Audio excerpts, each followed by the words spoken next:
Well, always very moving at this time of the year, the playing of the last post, and absolutely right as ever that football pays its respects. So we're just about ready to go on another huge Saturday of live sport across the Talksport network. We've got West Ham against Everton, Liverpool against Aston Villa, and live England cricket to come. But we start here with two championship sides with genuine Premier League ambitions. It's Middlesbrough against Luton, live on your home of the EFL. This is Talksport 2, and Luton will get the game off and underway. From right to left in the first half, all in white. That's towards the north end of the stadium where many Middlesbrough fans are. And Middlesbrough all in red, playing from left to right towards the south end here of the Riverside. The floodlights are on, there are clouds in the sky as Luton go long through Ted and Mengi, and he angles the ball out to the right wing, the far side of the field, and Hashioka. He's blocked off by Luke Ayling, and Luton have a throw. So Middlesbrough with Dieng in goal, Dijksteel, Edmondson, Clark and Ayling, Hackney and Morris, Doak, Azaz and Bergzorg behind Latte Lath up front. And for Luton Town, Kaminski is the goalkeeper, Mengi, McGuinness and Holmes are the centre halves, Hashioka and Bell are the wing backs, Baptiste and Walsh in the middle, Chong, Adebayo and Woodrow the front three. Latte Lath could be clear inside the first few seconds. Goalkeeper Kaminski all in blue, quick off his line to hammer the ball downfield, and then George Edmondson with a header clear from the heart of the back line for Middlesbrough. Middlesbrough and Luton both expected to compete at the top end of the championship this season, Chris Iwelumo, but this league, as we know, is so unpredictable, and it hasn't quite started that way for both teams, Luton in particular. Yeah, I think it's unforgiving, the league, isn't it? If you don't start off well and gather that little bit of momentum, certain teams can leave you behind. Okay, I think they're in a little period now, 5 points in 7 games. They have to kind of kick on from there. Luton, great result midweek. They have to build on that. A few changes today, but already you can see they're going very direct. Adebayo has such a massive part to play today. He's always going to be the outlet. The big battle is, Joe, they have to pick up second balls. If they're going to go a little bit more direct, a little bit quality down the sides and into feet, he needs the support. He can't be up there and be isolated. And 9 changes between the two sides today on a relatively chilly lunchtime here in the northeast. Middlesbrough have possession with Ayling, slices his clearance towards his own penalty area, and Dijksteel, the other fullback, did well to control that, and now he charges up towards halfway. Scored an own goal in midweek in the 4-1 win at QPR. Middlesbrough away from home have provided plenty of goals at late, but last time out of the Riverside they were hammered by Coventry. Luton have started to work things out at home, but it's on the road where Rob Edwards' side have had some trouble. Azaz under pressure immediately from Holmes, and now Chong, midway inside Middlesbrough territory, scoops the ball forward to the 6'4" Elijah Adebayo, unchallenged in the left wing position, and 1 or 2 murmurs from the Middlesbrough fans around us. We are right at the back of the main stand, the very back row. Just to the left of the halfway line is our commentary position, a bird's eye view as Alex Morris holds onto the ball for Middlesbrough. Aidan Morris, deep inside his own half of the field, he's tripped, and he wins a free kick, 0-0, Chris. I've got to say it's excellent defending from Morris in the end, but I've been very impressed with Luton on the front foot. There's 4 that go and press, go and try and harry, try and force that error in that attacking third, and they actually regained possession of the ball, and they had some little bit of quality. It was Adebayo that was out in this left channel. You want him in the box receiving some service there, but at the minute, without the ball, that defensive line of Luton very, very high. They're going hunting and pressing. I thought they'd drop a little bit deeper maybe for the first 5-10 minutes. Frantic, go, be aggressive, be on the front foot, try and capitalise in that moment. Well, they haven't been able to, as Dieng clears high and long downfield towards the left wing position. Emmanuel Latte Lath, who finally has got a start again for Middlesbrough today, holds the ball up, the big number 9, away towards the corner flag. Across came both McGuinness and Hashioka, and the Middlesbrough fans, particularly away to the right behind the south stand goal. There are Middlesbrough fans on all 4 sides of the Riverside. They appeal vociferously for a free kick, but the referee is not remotely interested. Tony Harrington, the referee. No, he was up to speed, wasn't he? I've got to say, great strength from Latte Lath there, but it was McGuinness and Hashioka put the pressure on, won that throw in the defensive third, and that's what you need. You need to kind of come back and help your players out in those moments. But great strength. He's always an outlet, Latte Lath. Chris Iwelumo, former Scotland striker, with us for commentary this lunchtime on Talksport 2, and West Ham against Everton live from the Premier League at 3 o'clock. Dijksteel trying to reach a ball, threaded up the inside right channel, but Amari Bell, the Luton captain, is there to shepherd it behind, a long-serving Amari Bell, who is equally comfortable playing as left back or left wing back, as he's doing today. And Luton have had issues with the centre-half positions across the course of the campaign, but the problem that they've got today is no Alfie Doughty, and that's a big blow out with injury, Chris. Yeah, I think with his creative quality, you know, the crosses from live play as well, defensively does his job, knows it, but everything from a dead ball, isn't it? It puts it right on the money. So I just feel that's a massive blow, as well as being a leader, communicating all the time as well. Dijksteel gets across in front of Chong with a long curly hair, and then Holmes makes a half interception for Luton on the halfway line.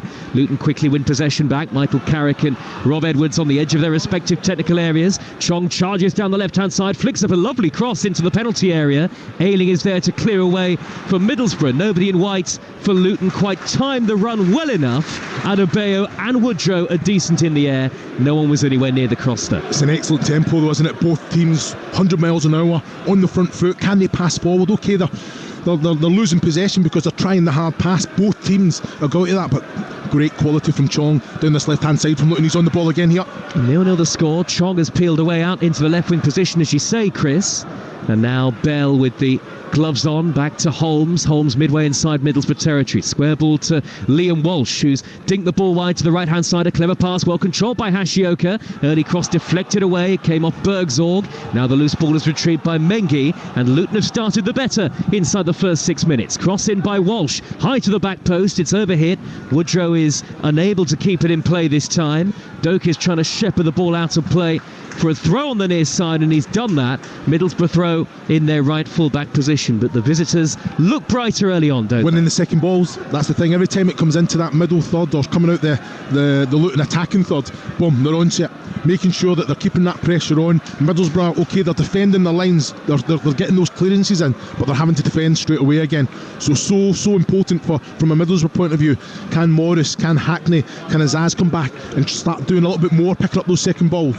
We've got the first goal of the day in the EFL. Wrexham lead Mansfield by 1-0. Ryan Barnett has got that early goal for Wrexham in a top-of-the-table clash in League One, third against fourth. And we'll keep you up to date with all of the goals as they go in from the early kick-offs in the EFL and the National League this lunchtime. And then we'll hand you over to London Stadium and the team at West Ham Everton. Here is Baptiste looking to burst down the middle for Luton, and Middlesbrough has started slowly here. Middlesbrough 0, Luton 0, live on your home of the EFL, Talksport 2. 7 minutes played, a flicked header by Azaz, up to the halfway line, better from Middlesbrough, and Latelat hooks it over his shoulder, into the path of Doak, and the offside flag goes up, and Doak sheepishly let the ball trickle out of play. He had the body language of a player who knew he was in an offside position. Well, he thought that ball was just going to be put over the top from Latelat first time. He took a touch. I think he doesn't need to go, Doak, with the pace that he has as well, but it's a great defensive line. Amari Bell, just watching him, just having eye contact with the linesman, with Doak in between, it was excellent defending. But Doak doesn't have to gamble, he doesn't have to kind of try and steal a few yards there. He had the full half to run into. 18 years of age, Ben Doak. He had knee surgery last season, so Middlesbrough just keeping a keen, close eye on his fitness. Had an impressive run of form though in the side, hasn't he? Much brighter up ahead now at the Riverside. Still 0-0. Luton have possession with Chong. Luton 7 points off the playoffs. Lovely ball down the left-hand side to Bell. Bell with the opportunity to cross, but now he's offside. Lovely reverse ball threaded up the inside left channel by Tahith Chong. And Bell was racing clear of the full-back Dijksteel, but he was in an offside position. That was very tight, wasn't it? I was right in line with that one there. It was an excellent monitors, haven't we, Chris? Yeah, I'll have a little look at that because the linesman, the flag went up very, very early, you know. So, but again, great quality. Chong, can he play forward? Yes, he can. And he plays that pass, and that's what you have to do. You have to be brave, take on the hard passes, make sure you're picking up those second balls as they're doing. The ball is on the halfway line, and a foul on Walsh this time by Delano Bergzorg. A res start for him in the red of Middlesbrough today, just his fourth league start for the club since joining in the summer. Tenan Mengi takes the free kick quickly for Luton, out wide to Hashioka, far side of the field, the right hand channel. He's blocked off by the very experienced Ayling, who's happily filling in at left back today in the absence of Neto Borges. So Ayling has moved from right to left, and Dijksteel's the player who's come in. And a throw to Luton midway inside opposition territory. The atmosphere quite sedate at the moment. That's often the case in these early kick-offs, but a big crowd in attendance as the throw in field from Hashioka is intercepted by Aidan Morris, and he looked to poke it through the middle to Latte Lath. It was well seen by the tall former Reading man Holmes, who came across to make a very quick interception, and Luton have it back midway inside their own half the field. I think Rob Edwards will be pleased with the first 9.5 minutes, Chris. 0-0. Yeah, will be. I think it's all about end product. A few good crosses coming into the box as well. Definitely winning that midfield battle at the minute, albeit Aidan Morris there from Middlesbrough. Excellent, taking it on the chest.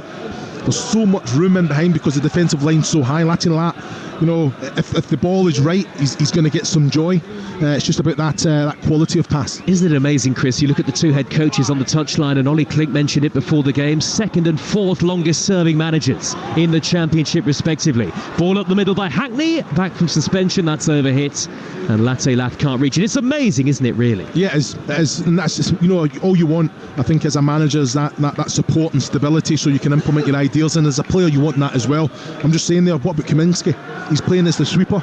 I tell you what, he's high up the pitch, isn't he? The goalkeeper. He has to do it because if the defensive line is as high as it is, he has to be the one sweeping up, because that little ball in behind is always an option for Middlesbrough. 0-0 the score. Matt Clark, the bald-headed centre-half, midway inside his own half the field, and now Morris takes up possession, the American. Square ball to the right-back spot, and Dijksteel gets it back from Doak. They're right in front of the away dugout, and now Dijksteel forward towards halfway in Hackney. They pop the ball about really neatly, Middlesbrough, and actually when they really do get going, they're one of the best footballing sides in the Championship. I saw them at Norwich the other week for Talksport 2, and in the first half they went 3-1 up with a sensational attacking display against a team in Norwich who haven't lost at home in a year now.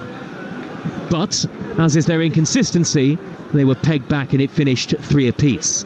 Woodrow's ball in field for Luton is a poor one from the right back position, and it's cleared upfield by Hayden Hackney over the halfway line. Doak on the chase with Bell in contention. Doak holds up the play, he's held up by 2 in white, so has to prod it back to the halfway line. It was the wrong ball, wasn't it? I think Ben Doak there had got behind Chong and Amari Bell. Hayden Hackney had the ball, he had the full half, he could just pass it into the path of Doak, and he's taken it in, no one's catching him there. Yep. He's tried to just dink it into the feet of Doak there. That was a wrong pass, and the quality that Hayden Hackney has as well, you should know that. Good turn and explosive pace on halfway by Latte Lath, but then his touch was heavy. That allowed Mark McGuinness, the Burley centre-half, to make an interception. Middlesbrough have it back on the halfway line. And the first ripple of applause from the home supporters after that surging run from Emmanuel Latte Lath, who is making his first start today since the 19th of October. 2 recent goals off the bench, including a winner here against Sheffield United. Holmes will shepherd the ball back to goalkeeper Kaminski, and Luton have possession. Burton 1, Shrewsbury 0 in League One. Burton, who start the afternoon as the only team in League One without a victory so far this season. But they lead Shrewsbury, who are second bottom, by a 0-0. That battle of 2 early season strugglers. Burton 1, Shrewsbury 0. Here on Talksport 2, the sun's come out of the riverside. I didn't think we were going to see it today, Chris, but we've got it. Now Chong on halfway. It's cold when Big Chris has got his woolly hat on. And gloves on the pitch. Some of the players are wearing gloves. It's that time of year now. Mark McGuinness on the ball for Luton. 10-yard ball forward to Walsh. Space, pocket of space inside the centre circle to steer it forward to Chong. Chong skips away from Morris. He threads the ball square. Clever ball to Baptiste. Baptiste with a high looping cross. Back post is Woodrow unmarked, and it's a poor cut back by Woodrow. No pressure whatsoever, and he very tamely floated it into the gloves of the goalkeeper Seny Dieng. Well, I think they're getting a lot of joy. I think Chong, he's being direct. He's making things happen. He's committing defenders, and it's creating space for others. Baptiste, I don't mind the ball, and I think Woodrow's shown in time that he can take that one on, even with the left. I'm surprised he's not taking it on. He's watching the ball, he tried to fight the ball very well. It's just about the connection with pace, with power. Try and work Dieng in the Middlesbrough goal, and then if it spills out, then you've got the Adebayo coming in and picking up the scraps. Here is Doak, right wing position for Middlesbrough, near side of the field. Borough playing from left to right, all in red. He teases it back to Morris, quickly onto Hackney. Lovely touch by Hackney on the half turn, and he went for a chip almost over the goalkeeper. Tried to float it into the opposite top corner, and it was overhidden behind for a goal kick. But again, some enterprising football from Michael Carrick's Middlesbrough. Middlesbrough 0, Luton 0. Excellent quality, isn't it, from Aidan Morris into Hackney. First time he he kind of takes it around the corner, rolls his man, driving into the right hand side of the 18-yard box. He's got to hit it low and hard. I think he's leaning back, he's trying to generate the power, but he does have that quality to really trouble Kaminski from that area. But it just shows you the threat of Middlesbrough. All one-touch stuff. Hackney gets it in, arriving at the box at the right time as well, takes it in, and then has the quality to execute it, but just not the quality to hit the target. A boyhood Borough fan is Hayden Hackney. It is great, by the way, to see Tony Mowbray here at the Riverside today. He's just a few seats along from us. Former Middlesbrough player and manager, summarising for our colleagues in local radio. That's great to see Tony Mowbray here today. Slide tackle on the halfway line by Baptiste, and he was caught. He caught Bergzorg, and the yellow card straight out of the pocket of the referee for Shandon Baptiste. Yeah, I think the referee's got that one spot on. You know, a very, very strong challenge, and it's one of them. It's risk and reward, isn't it? You're being very aggressive. You're on your front foot. You have to put these timely challenges. I'm just having a little look at it on the monitor. He's come in. You know what? I'm looking at it. It's a controlled challenge. He's actually got the ball first. He's hitting the ball into Aidan Morris. It's right in front of the referee, Chris. He couldn't have been in any sort of better position to see it. There is a momentum with the challenge, Joe, but it was a genuine attempt for the ball, Joe. And this is what I'm trying to say. He gets the ball, he hits the ball into Aidan Morris, but then the momentum takes him in to Aidan Morris as well. I'm a bit unlucky to receive the yellow card, but it is probably a free kick. Word in the air for the fourth official from Rob Edwards. Anyway, here come Middlesbrough. Doak is in down the right-hand side. He can cut it back across. He plays it square. Hackney can't reach it. He'll leave it for Ayling, who steers it over the top. Right-footed first time from just inside the penalty area. Doak's tease across the face of goal wasn't the best. Behind Bergzorg, behind Hackney. And then Ayling, the fullback, running onto it, yet to score for Middlesbrough, hammered it over the bar. Big chance, 16 gone. Middlesbrough 0, Luton 0 on Talksport 2. Massive opportunity, isn't it? And it was in behind Bergzorg, just in front of Hackney. It was like in between both. Ayling has to come onto it, I think, but he has to hit the target. You know, it's a lot of work to do because Luton have 5 players behind the ball there, but it just shows you the threat of Ben Doak down this right-hand side. I'm surprised he never took the shot on himself with the quality that he's shown. Well, it wasn't like the angle was completely against him. Sort of inside right channel inside the penalty area, so not dead central, but he could have gone for goal. Now here's Ayling in the sunshine in the left-back position. High ball downfield for Middlesbrough. And a stooping header away by McGuinness. Turning inside the centre circle is Walsh, and the ball just stuck to his feet like glue there. He was able to glide away from 2 in red. Baptiste steers it down the middle to the feet of Chong. He's half blocked off by Dijksteel, but the ricochet takes it into the path of Adebayo. Corner of the penalty area, left-hand side. Morris lunges in, had to time that challenge well. Dijksteel likewise, both did. And now Elijah Adebayo has been penalised for catching Dijksteel. And Middlesbrough will have a free kick. Don't mind it at all. Adebayo getting at his defender, taking it in the box. I've got to say, excellent defending from Aidan Morris as well. Went all the way, timely, got his body in between ball and man, scooped it away, and then Dijksteel comes in, and then Adebayo's trying to put pressure on him, gives the free kick away. That's where he has to be a little bit better, keep the pressure on for Luton, but excellent defending from Middlesbrough there. Cardiff 0, Blackburn 1 is the latest score in the Championship. Andy Vyman for Blackburn, and McGuinness under pressure from the onrushing Bergzorg, and he's been forced into the error. It's a Middlesbrough throw down by the corner flag. Blackburn, by the way, have been on a poor run of late, and up against a Cardiff team who've had a real revival under Omar Ritza. But Blackburn lead in South Wales by a 1-0. Live on your home of the EFL here, Talksport 2. Middlesbrough 0, Luton 0, and our commentary at the Riverside. West Ham against Everton to come at 3. And Liverpool against Aston Villa on Talksport at 8 o'clock. We've got cricket for you tonight as well. England against the West Indies in the first T20 on Talksport 2 from 7:30. Make sure you download our app. Free and easy to download. You can swipe between both stations at your leisure. That Middlesbrough throw came to nothing. They've gone back to the halfway line in Edmondson. Now Morris steers the ball square to Dijksteel, who rattles the ball against the shins of Chong. A little lucky there, Dijksteel. It was a poorly hit pass. Out of play for a Middlesbrough throw on the halfway line. And both head coaches, Carrick and Edwards, out gesticulating and providing instructions to their players. The 2 head coaches, of course, with big ambitions. Rob Edwards wants to be back in the Premier League. Poor clearance by the goalkeeper for Middlesbrough, Dieng, and now the ball has dropped to Walsh just inside opposition territory. Luton have the ball with Hashioka, dinks it over the top, header away by Clark, easy header away before it could reach Cauley Woodrow. And Middlesbrough have it back again, Chris. Well, I've got to say, when Middlesbrough are in good possession of the ball, now they're moving it well. Oh, Clark has given it away though to Hashioka, low ball in, Adebayo teases it up for Baptiste, who was blocked off at the last moment by Morris, and Hackney's cleared, a high diagonal ball out towards Doak, he miscontrols it, the Middlesbrough attack breaks down, but relief no doubt for Middlesbrough, because they were very nearly caught in possession and it nearly led to a goal. Well, Chong's having a go, he's having a go with Rob Edwards. Adebayo, if he leaves it, Chong's coming onto that and he's getting the opportunity at goal. As soon as Adebayo takes a touch and sets it back, that opportunity's gone there, but good defending in the end. Hashioka, great little ball across as well. Morris having to block off Shandon Baptiste. Entertaining first 20 minutes, but we're still waiting for the first goal of the game. York lead Hartlepool by a goal to nil. York top of the National League.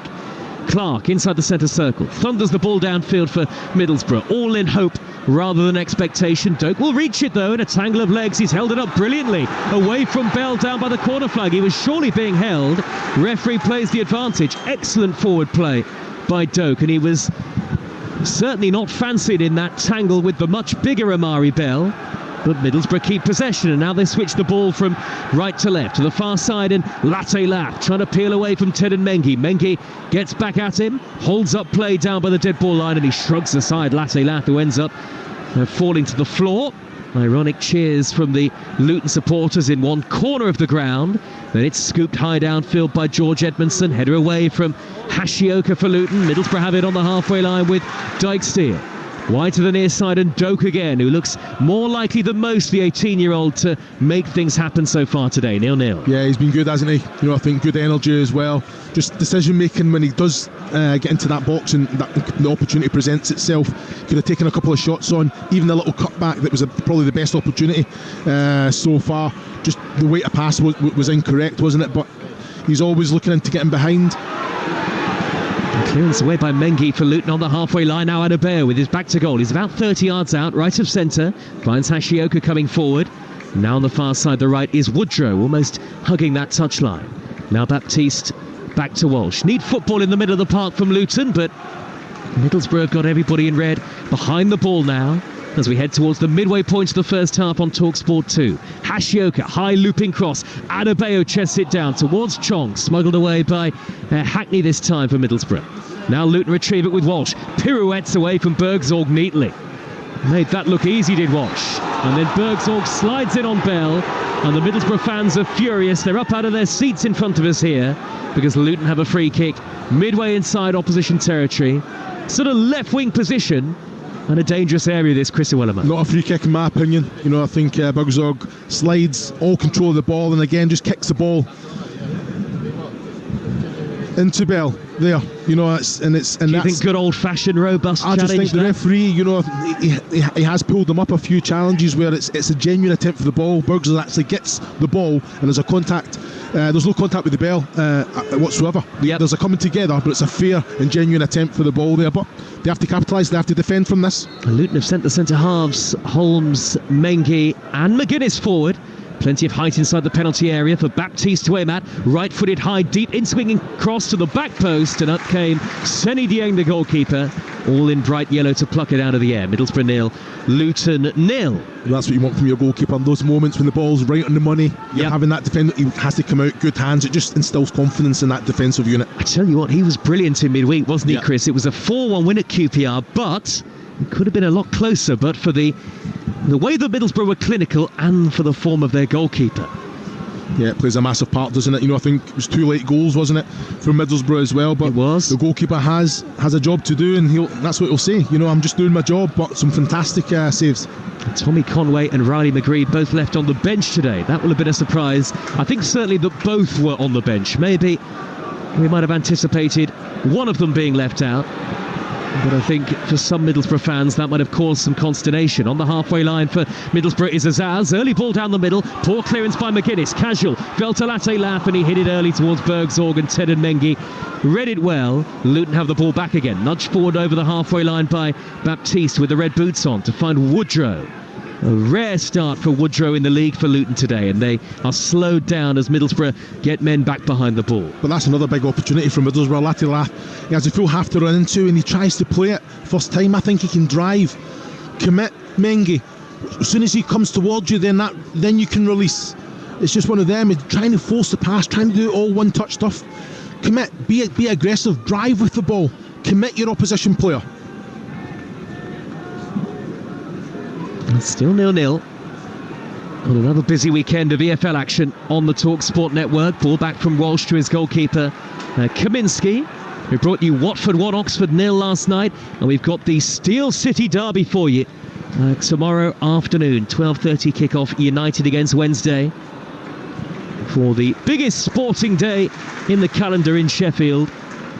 Twice a season, of course, and it's live and exclusive tomorrow on Talksport 2. Talksport will take you around the grounds. Here is Chong on the halfway line for Luton. He's been shrugged aside by Dijksteel, and Hackney takes up possession, but his touches aren't deft enough to get him beyond Holmes. Chong inside the centre circle now. Square ball to Baptiste. Woodrow to his immediate right. 25 yards out. Woodrow strikes it, pushed away by Dieng. Sort of punched that away two-handed, the goalkeeper, even though it was straight at him. Obviously didn't like the flight of that ball. Well, that's it, Joe. I think there was a bit of movement on the ball, struck very, very well from Woodrow from an angle, but from about 23, 24 yards. You know, I think Dieng never took any chances whatsoever, just made sure. Good connection. Unusual that you see a goalkeeper punch the ball away like that, but you're right, it was swerving in the air, and Seny Dieng now has the ball. Middlesbrough goalkeeper all in yellow away to our left-hand side. Middlesbrough from left to right in the first half. No foul on Bergsorg on halfway by Mengi. Luton have possession back. Luton have had much more possession in this first half. That's a lovely ball by Walsh. Adebayo brings it down inside the area, nudges it backwards towards the edge of the box. Woodrow gets there. Woodrow in a tight area turns brilliantly. He's into the area. Right-footed shot charged down. Then Walsh on the half volley, just wide of goal. Couple of yards wide of Seny Dieng's right-hand post. The goalkeeper was statuesque. I don't think he was getting there, Chris. I have to agree. I think I've got to say Liam Walsh has been outstanding. You know, not only winning possession, keeping possession, driving with the ball, making things happen. It wasn't the cleanest of strikes from the edge of the box. Great little run from Adebayo as well. It just got in bit, but when it fell to Walsh, it's a scruffy when he hits it into the ground. But I've got to say, Seny Dieng was rooted, wasn't he? Luton very nearly in front. 0-0 the score on Talksport 2. And we're in the 27th minute. And Chong skipping forward towards the corner of the penalty area. This time he's blocked off by the tenacious Morris. And Azaz does well to hold up possession under the challenge of Adebayo. Back to Clark. He hoists a high ball downfield up towards Latte Lath. He's beaten in the air by Mark McGuinness. Hashioka's flick. Luton will let the ball trickle out of play for a throw.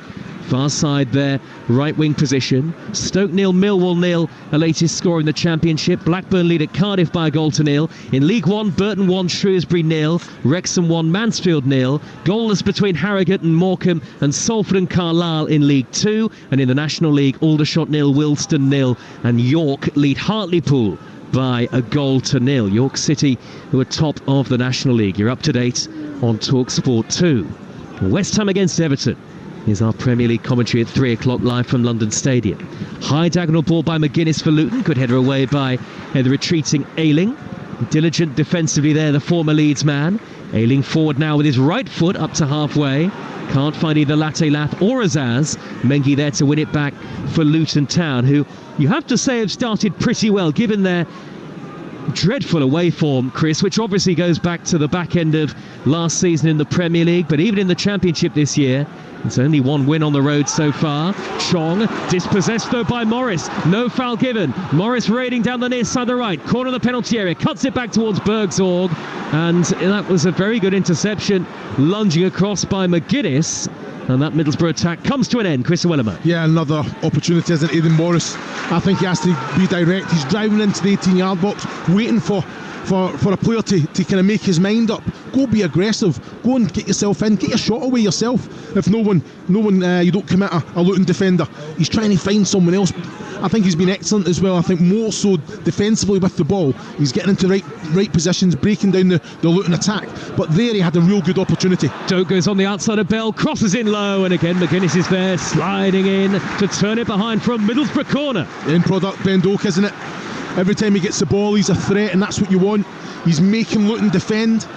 So I think Michael Carrick could be delighted with that. But again, it's just that the quality, isn't it? The quality of the pass, the quality of the execution. It's going to be inconsistent, isn't it, though, right? When you're a teenager. Well, yeah, of course. It's going to be up and down. He's only going to get better, isn't it? I think with the minutes in the legs, he's only going to get stronger as well. But what we're seeing so far, he's definitely in the mood. We've reached the half an hour mark just about. Corner to Middlesbrough, short from Azaz, and teed back across goal towards Bergzorg. He smashes it in. Delano Bergzorg with his first league goal for Middlesbrough. He leaps over the advertising hoardings to celebrate with the supporters. It was straight off the training ground. It totally caught out Luton Town, and Middlesbrough have the lead. Bergzorg from just inside the penalty area, rifling it in through a crowd of bodies, and it's Middlesbrough 1, Luton 0. Well, you called it, Joe, right off the training ground. The players are celebrating with the staff as well. It's just taken to the near post. You're thinking it's a poor corner, and it's a little flick, isn't it? Oh, it's a fantastic little flick from Azaz. But just round the corner with the outside of his right foot, and Bergzorg just comes on to it. He's still got a lot to do, a lot of bodies that he's got to find, but just the connection is strong. Steers it goalwards. Does it take a little nick? Puts it over Kaminski as well. I'm just looking on the monitor now. Does it take a little nick? No, it doesn't. It's a pure connection, isn't it? But on target. Kaminski in the back of the net. It's an excellent goal. It's dreadful defending from Luton's perspective. It's hard to defend against.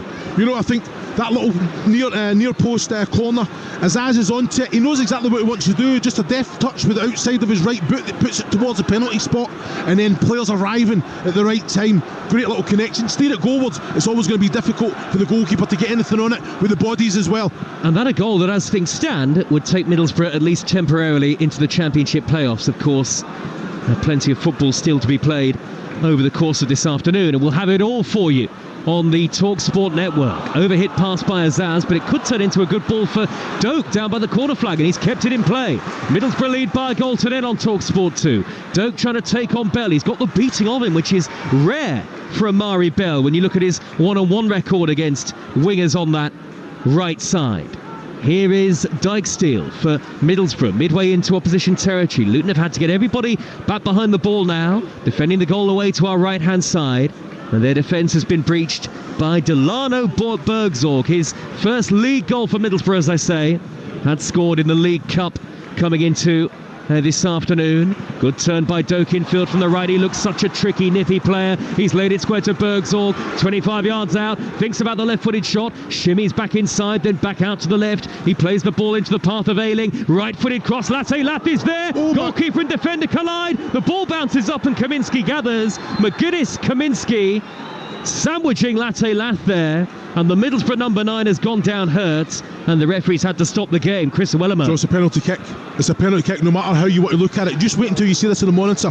Kaminski comes as you want your goalkeeper to do, gets nowhere near the ball. Watch this, when the ball goes in, he takes Latte Lath out the game completely. It is a penalty kick. He goes to punch it with both. There's no connection with the ball. It's a difficult one because...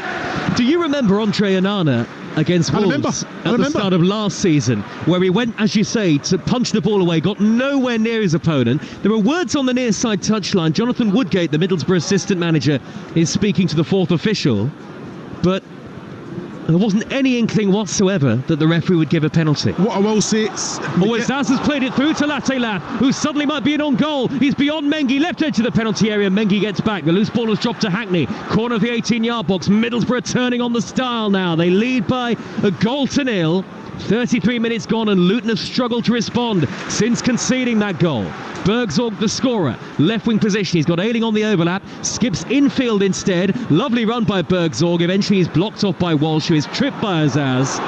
Luton free kick. Yeah, they need to get those little passes in again. Players have not reacted well at the minute. That defence need to get out. We'll look at Mark McGuinness now, who actually got the clearance on that one when Kaminski's come out and and take Latalath. Maybe that plays a part.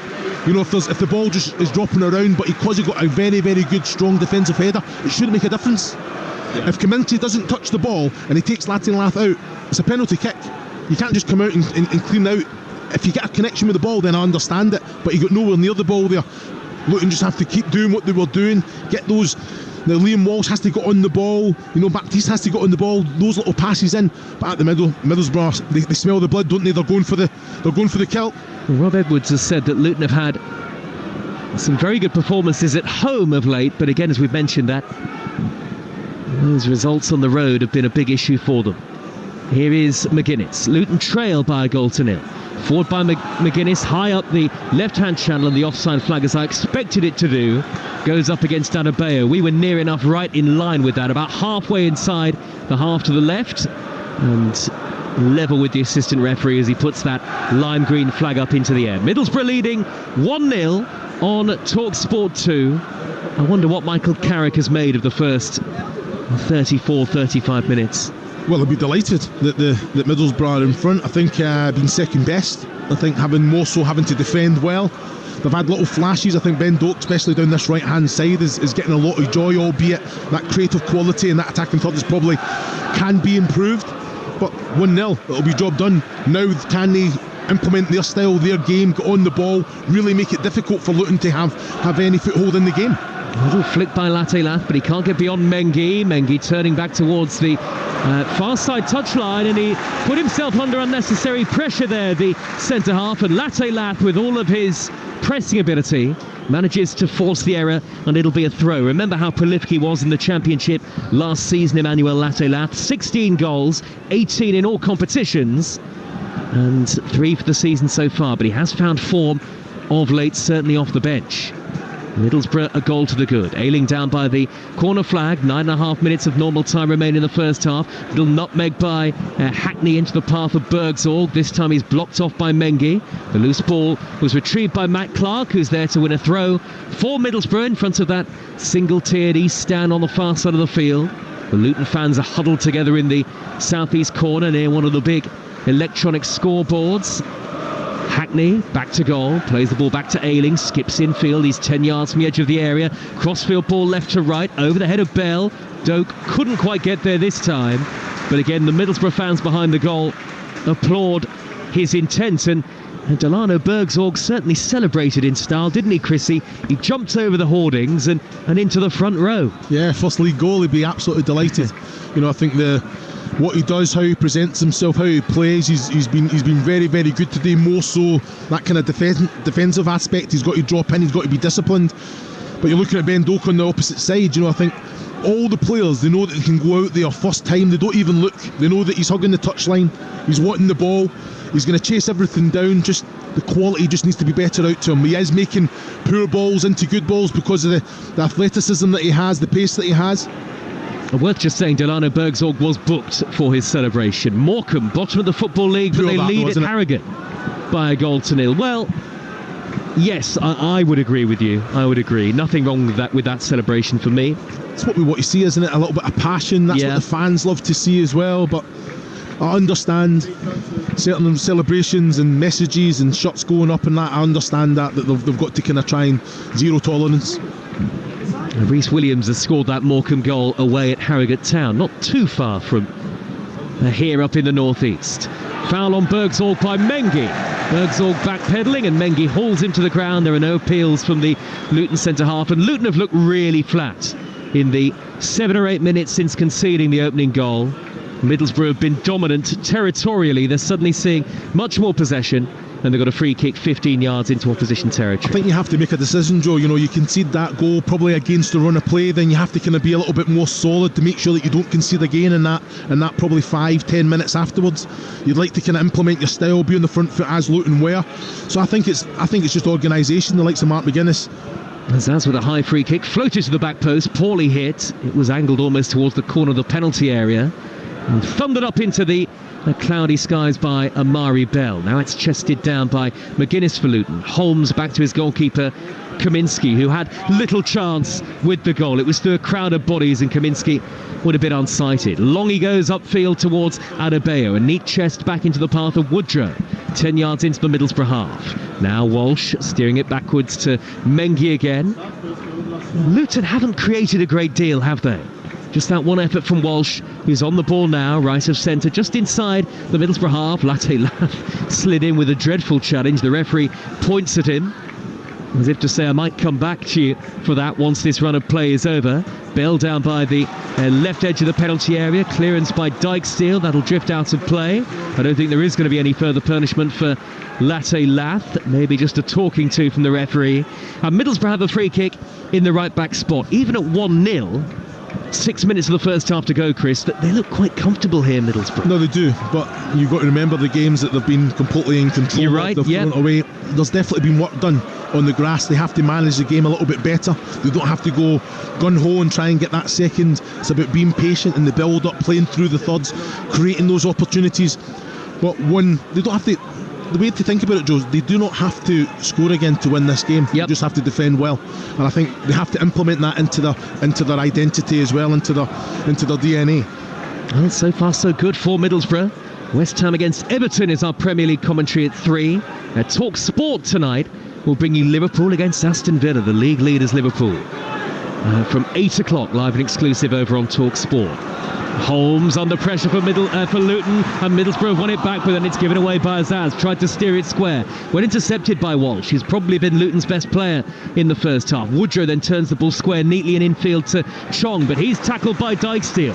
No way through for Luton. Early ball over the top by Azaz, outside of the foot, hit beautifully. Latte Lath just blocked off by McGuinness. Luton have possession again with Holmes, but they do look as though there is a chance of mistakes in that defensive area for Luton. It was an excellent ball from Azaz with the outside of the right boot as well. What I will say about Latte Lath, when it comes, he tries to take a touch and keep running as well. I think he has to just let that run past him. Yep. He's got the pace, he's got the legs on McGuinness, and he's running onto that, and I'm not too sure that Kaminski was out covering that sweeper role. I think he would have got on the end of it if he allowed that just to pass him there. Well, Luton get away with it, but they still trail. Throw to Luton right in front of the Middlesbrough boss, Michael Carrick, now over 100 games in charge. He played for Middlesbrough as a 9-year-old, did Michael Carrick, born in this area of the country. As we tick towards the 41st minute, Chris. Michael Carrick is not happy with the linesman whatsoever. He's definitely letting him know about it as well. Yes, he didn't need to be a great lip reader to work that out. As McGuinness steers the ball out of play. I've got our little monitors in the commentary position so we can get a close-up view of some of the action. Throw to Middlesbrough, midway into the Luton half, and they're in no rush to take it here, and this is what that game management that you mentioned, Chris, is all about. No need to force the issue at this point in the game. No, exactly. I think they've got very good technical players that are comfortable in possession, that are comfortable under a pressured press as well. So they just have to kind of, like you say, be controlled, use the ball well, make Luton work for every time, every opportunity that they get that transition with the ball. Morris has played the ball back to Doak, 10 yards into the Luton half, and then a crossfield ball right to left onto the chest of Clark. That's a ripple of applause from the Middlesbrough fans. Azaz, dead centre, dinks it over the top towards Latte Lath. He brought it down brilliantly. Lovely turn. What a goal! Magnificent Middlesbrough. And Emmanuel Latte Lath with a piece of magic after a peach of a ball to find him. Azaz just dinked it over the top. Latte Lath back to goal, sold the defender a dummy, turned Cruyff style away from him, opened up his body, turned it into the bottom corner. That is Middlesbrough at their very, very best. You might not see a better goal in the Championship this weekend. Middlesbrough 2, Luton 0. Fabulous move. I think it's right up there as goal of the season. Goal of the season already. As early as this, it's crazy, isn't it? It's a great bit of quality. The ball is excellent, little dink, the run is perfect.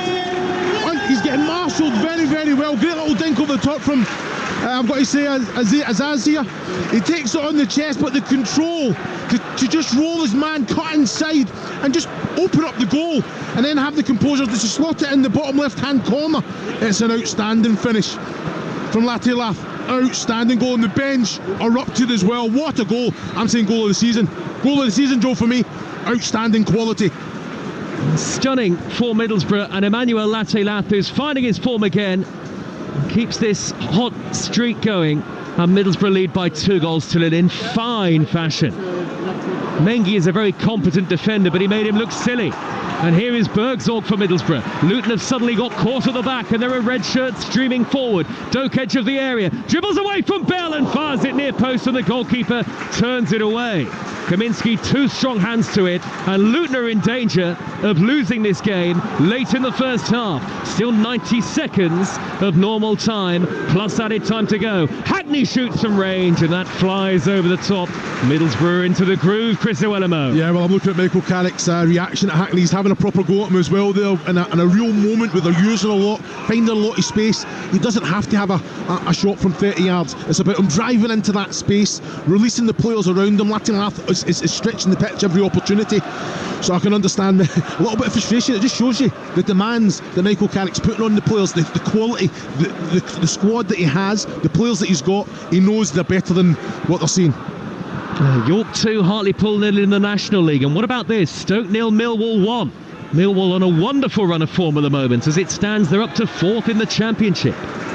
Middlesbrough 2, Luton 0. And the crowd here in the North East have been treated to a really brilliant second goal as we head towards first half stoppage time. And Luton have been passive, Chris, for 15 minutes, and they've been punished. Yeah, they have. But like I say, I think once you concede that goal, when you've done ever so well again, you have to kind of gather yourself again. You just have to make sure you defend well. They've got opened up there. I've got to say, Latin, excellent little run, found well by Azaz, but what a bit of quality, isn't it, that really punished them.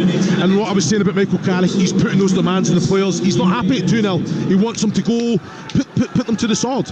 Go and get that third goal. Well, they might well do it, even with just a minute of added time left at the end of the first half. Luton in a bit of disarray at the moment. Middlesbrough fans all around us in this west stand, heading for the concourse areas ahead of half-time. Quite chilly today. Mengi has possession for Luton. Hoists a high ball downfield. He's just pumped that long. Clark is there to thunder the ball out of play on the volley. That should just about do it for Middlesbrough in the first half. And the way that Latte spun away from Mengi impudently and just left Mengi wondering what had happened. He looked bewildered, and a real measure of the quality of the finish from Latte that was to follow as well. The way he opened up his body and guided it beyond Kaminski. And that, the second goal to round off a fine first half for Middlesbrough. But that second goal itself, as we've been saying, was one of real quality. And yes, the Championship, of course, so often produces unpredictability, but it can produce real moments of brilliance like that. Latte after the ball from Azaz to make it 2. That after Delano Bergzorg had given Middlesbrough the lead right on the half-hour mark. Luton have not tested the goalkeeper, Seni Dieng, seriously at all, and they are heading for another away defeat. Middlesbrough 2, Luton 0 at half-time. Joe Shannon, thank you. Struggles continuing then so far for Luton Town, and Middlesbrough in control at the Riverside. Chris Iwelumo, there's only one place to start looking back at that first half. A superb second goal from Latte and Middlesbrough. Wonderful work up to it, and what a finish as well. It's outstanding, isn't it? I don't know if you agree with me. We can have a little chat afterwards. If it's goal of the season, for me it's great quality. Azaz, the run, Latte, he stretches the pitch ever so well. He's been doing it all half. You know, he's always looking to get in behind. He can hold the ball up. It's a great little run, great little find by Azaz as well, but to take it down in the box, he's getting marshalled well by Mengi as well. But to have the control, he knew exactly what he wanted to do, cuts inside, takes nullifies Mengi altogether, but has that composure to open up the body, find that bottom left hand with that finish. I think it's goal of the season. I think you're not going to see many better than that. It's right up there, It's a big shout, Chris. It's a big shout. Yeah, that's what I bring. It is definitely up there. I think Michael Smith of Sheffield Wednesday might have something to say after his absolute belter at Pompey, but a different kind of goal, wasn't it? And you're right to say that the build-up as well has to be a part of that. But you heard it here first. Chris Iwelumo brings big shouts every single week, and he thinks it was goal of the season as well. What about the opening goal then, Chris, as well, from Bergzorg? You both called it in the commentary, straight off the training ground, from the corner, no real chance for Kaminski through that crowd of bodies as well, and it completely caught Luton cold. Well, again, it's fired into that near post, and you're sitting thinking, it's a poor one. But again, it's Azaz again with the outside of the right foot. and it's just round about the penalty spot. There was a number of players coming onto it. Bergzog comes onto it. The connection isn't great, but it's got a lot of bodies to kind of go through, and I think that's probably what beats Kaminski as well in the Luton goal. But like you say, the celebration afterwards at the Middlesbrough bench, everyone's going mad. It erupted there, so it is something that they've thought about. Maybe they've seen that it's the way that Luton leave those certain spaces.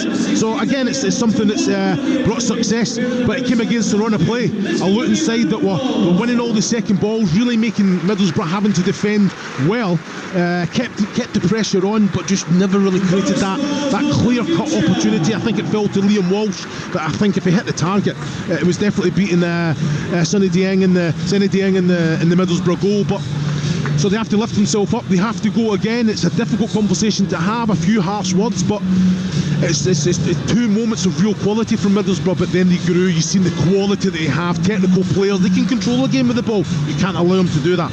Will the worry for Luton Town fans, Chris, be that after the first goal, that reaction, Joe said it, they looked very, very flat after that, and before the game you said that their league position didn't reflect their performances, but since that goal they have looked like a Luton Town that are in 19th place. That confidence is completely gone. Well, that's it, isn't it? You know, I think when you start well and you're doing things right, they're enjoying the game, they're winning their second balls, they're on top, they're really making Middlesbrough defend well, then all of a sudden you're a goal down, it's the same old, things aren't going our way, you can feel sorry for yourself but you can't. So I understood why they went a little bit more defensive. That defensive line wasn't getting up as well as it was before the goal, so they've conceded possession, which I thought they would have done a little bit earlier, but they were really enjoying the half.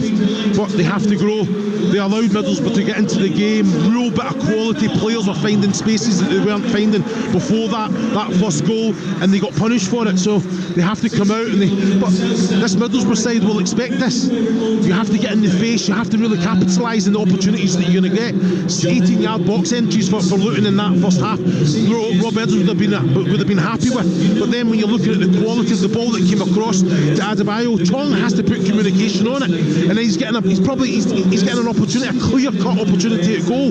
Just those little things weren't falling for them. So they have to go out and earn the right and create that momentum themselves. But it's a difficult half ahead. Chris, thank you very much. Go and grab yourself a cup of tea. So half-time at the Riverside, it's Middlesbrough 2, Luton 0. Luton needing a big second half performance to get themselves back into the game. This is EFL Live on Talksport 2. We'll bring you the second half commentary next, and we'll begin to look ahead to our 3 o'clock kickoff, the live Premier League game, West Ham against Everton. The unstoppable force of live football. Brilliant goal! EFL Live on Talksport 2. Talksport 2 is your dynamic destination for all the latest sporting action, featuring live commentary of all the biggest events, including football, PGA golf, horse racing, Premiership rugby, cricket, boxing, and all the big-hitting drama of the NFL. Touchdown! Plus, Talksport 2's official betting partner, William Hill, is always on hand with the insight and in-depth analysis you need. Talksport 2 with official betting partner, William Hill. 18+, gambleaware.org. 'Twas the checkout at Lidl and shoppers were grinning at a Lidl Plus scratch card with chances of winning. This November, you could join 200 winners every day who win this shop back. Check to see if you've won a coupon. Have a magical Christmas with Lidl. GB only, ends 30th of November. Reward is money off next shop coupon. Terms apply. See lidl.co.uk/LP scratch card. This Saturday, the £15 million Lotto jackpot must be won, or thousands of you will win a share of the prize. But who will it be? Maybe someone bowling, like Les, who is pretty sure his lane's wonky, or Ellie, who has never bowled it. Get in, Ellie! Today is your lucky day. Lotto, will you be next? Play on app. The National Lottery. Account terms, rules and procedures apply. Players must be 18 or over. Did you know that 1 in 4 households don't have a working smoke alarm? Trusted home safety solutions from Fire Angel ensures installers and landlords peace of mind with its range of rapid response alarms to protect homeowners and tenants from fire and carbon monoxide. With compliance at the core and third-party certified, selected Fire Angel alarms are now available with up to 30% off at Toolstation, B&Q Trade Points and good retailers nationwide. Stay safe and save with Fire Angel this winter. At AJ Bell, we're all about making investing easy. It's why Which rate nobody higher than us for ease of use. So easy, anyone can invest.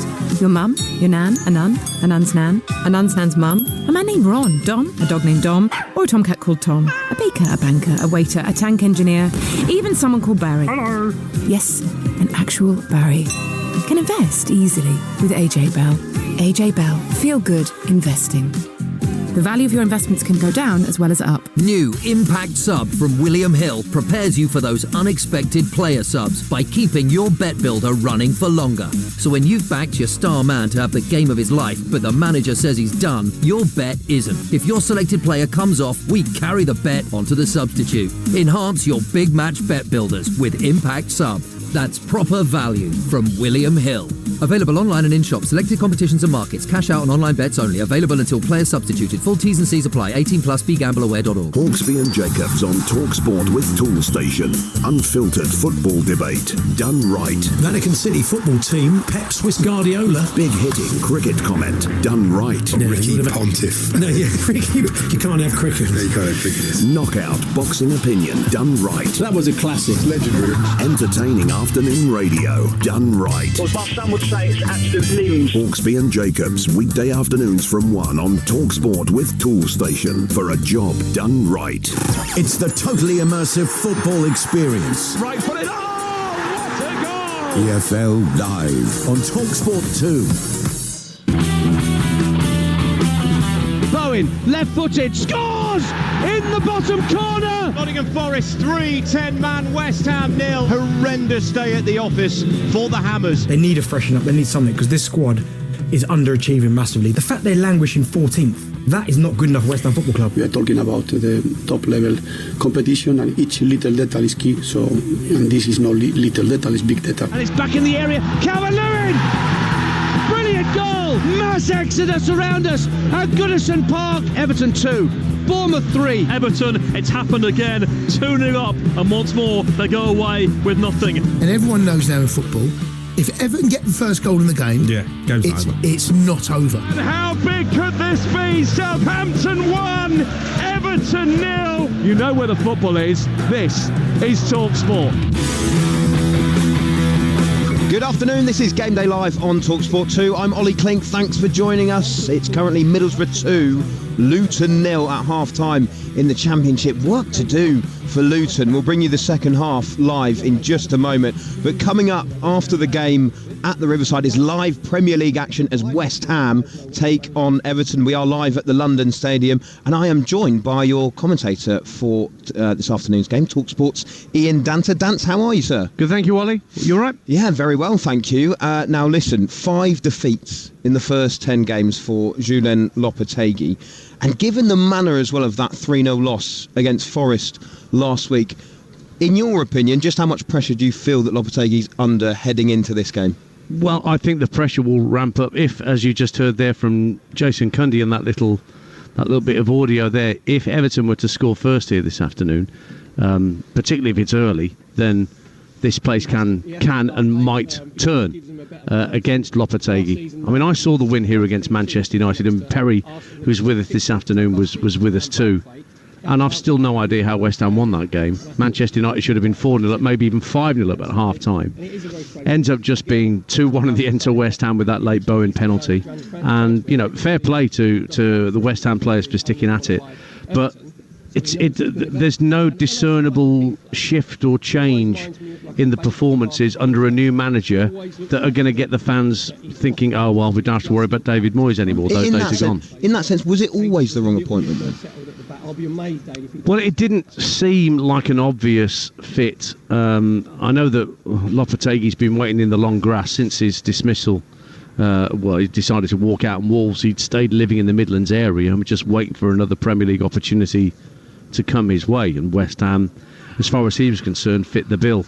But I'm waiting to see. I mean, he tried a 3-4-3 system at Forest last Saturday, which patently didn't work, so it may well revert back to the 4-2-3-1 that we're kind of used to, or 4-3-3. We'll have to wait and see. But there's nothing that I can hang my hat on and say, okay, that's what he's trying to do differently to what came before. In terms of Everton as well, it was 5 games unbeaten for them before they lost to Southampton in a game that almost changed in about 20 seconds. Beto hitting the bar at one end and then Adam Armstrong scoring at the other. They fell to that defeat. Where do you see Everton at the moment in terms of their performances? 9 points so far this season. Do you feel that's a fair reflection? It's about right. I mean, again, Sean Dyche has tried to, get the squad to pick up results. They had a dreadful start and then picked up those, as you said, that 5-game unbeaten run. The Southampton defeat could have gone either way. There was a dodgy VAR call as well, I think, that kind of went against Everton. They're not scoring enough goals. There's Calvert-Lewin's not tucking in. Beto, who gets an opportunity from the bench. I don't know whether he might risk him with a start today instead of Calvert-Lewin and find a different balance and blend in that attack. And then there's the whole Jared Branthwaite situation that seems to have a lot of Everton fans Very wound weird, up this. about, is he being used? Is there a contract offer going to be made to him? It's too expensive to offer him a contract at some point. I don't know. I thought Everton were just moving to a brand new stadium and everything in the garden was rosy. I think the Everton supporter base would be more than slightly miffed if Branthwaite wasn't around, let's say in January or the start of next season. They see him as, because it's an ageing squad. You look at that Everton squad, the average age is creeping up and up and up. You need players like Branthwaite to give it that blend of youth and experience. Does it feel, do you think, at the moment with Everton, with this takeover, we can estimate that it may be a month when the Freakins come in to the club. Do you feel at the moment there's a sense that both on and off the pitch they're in a state of limbo? They've been like that for a decade. I mean, you think back to when Ronald Koeman was in charge, because Everton have got 9 points, right, after 10 games.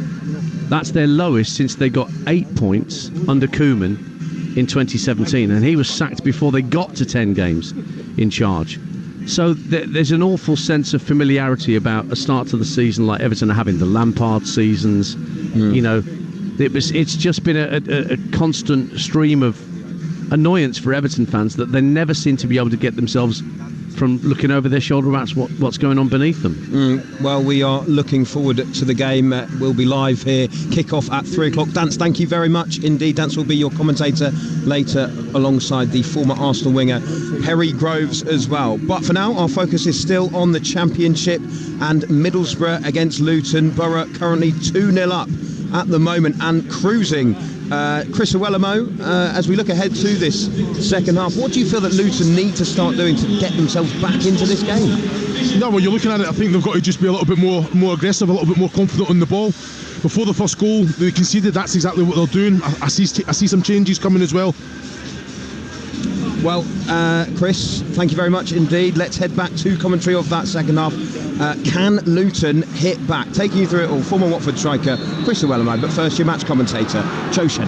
Thank you, Ollie. Middlesbrough get the second half underway from right to left, all in red, and Luton in white beneath these sunny skies now from left to right. Luton have made a half-time change. Victor Moses, the former Premier League winner with Chelsea, who joined Luton in mid-September, is onto the field in place of Amari Bell, and Hashioka has switched to left wing back. That a reflection, I think, of the dominance that Middlesbrough were having in the wing positions in the first half. It's Middlesbrough who lead by 2-0. Delano Bergzorg, and a beautiful goal from Emmanuel Latelath to make it 2. And Middlesbrough look comfortable at this stage as they continue to knock on the door of the Championship playoff places. Moses with a floated ball down the Luton right. Cauley Woodrow tried to hold it up in front of the two defenders, Clark and Ayling.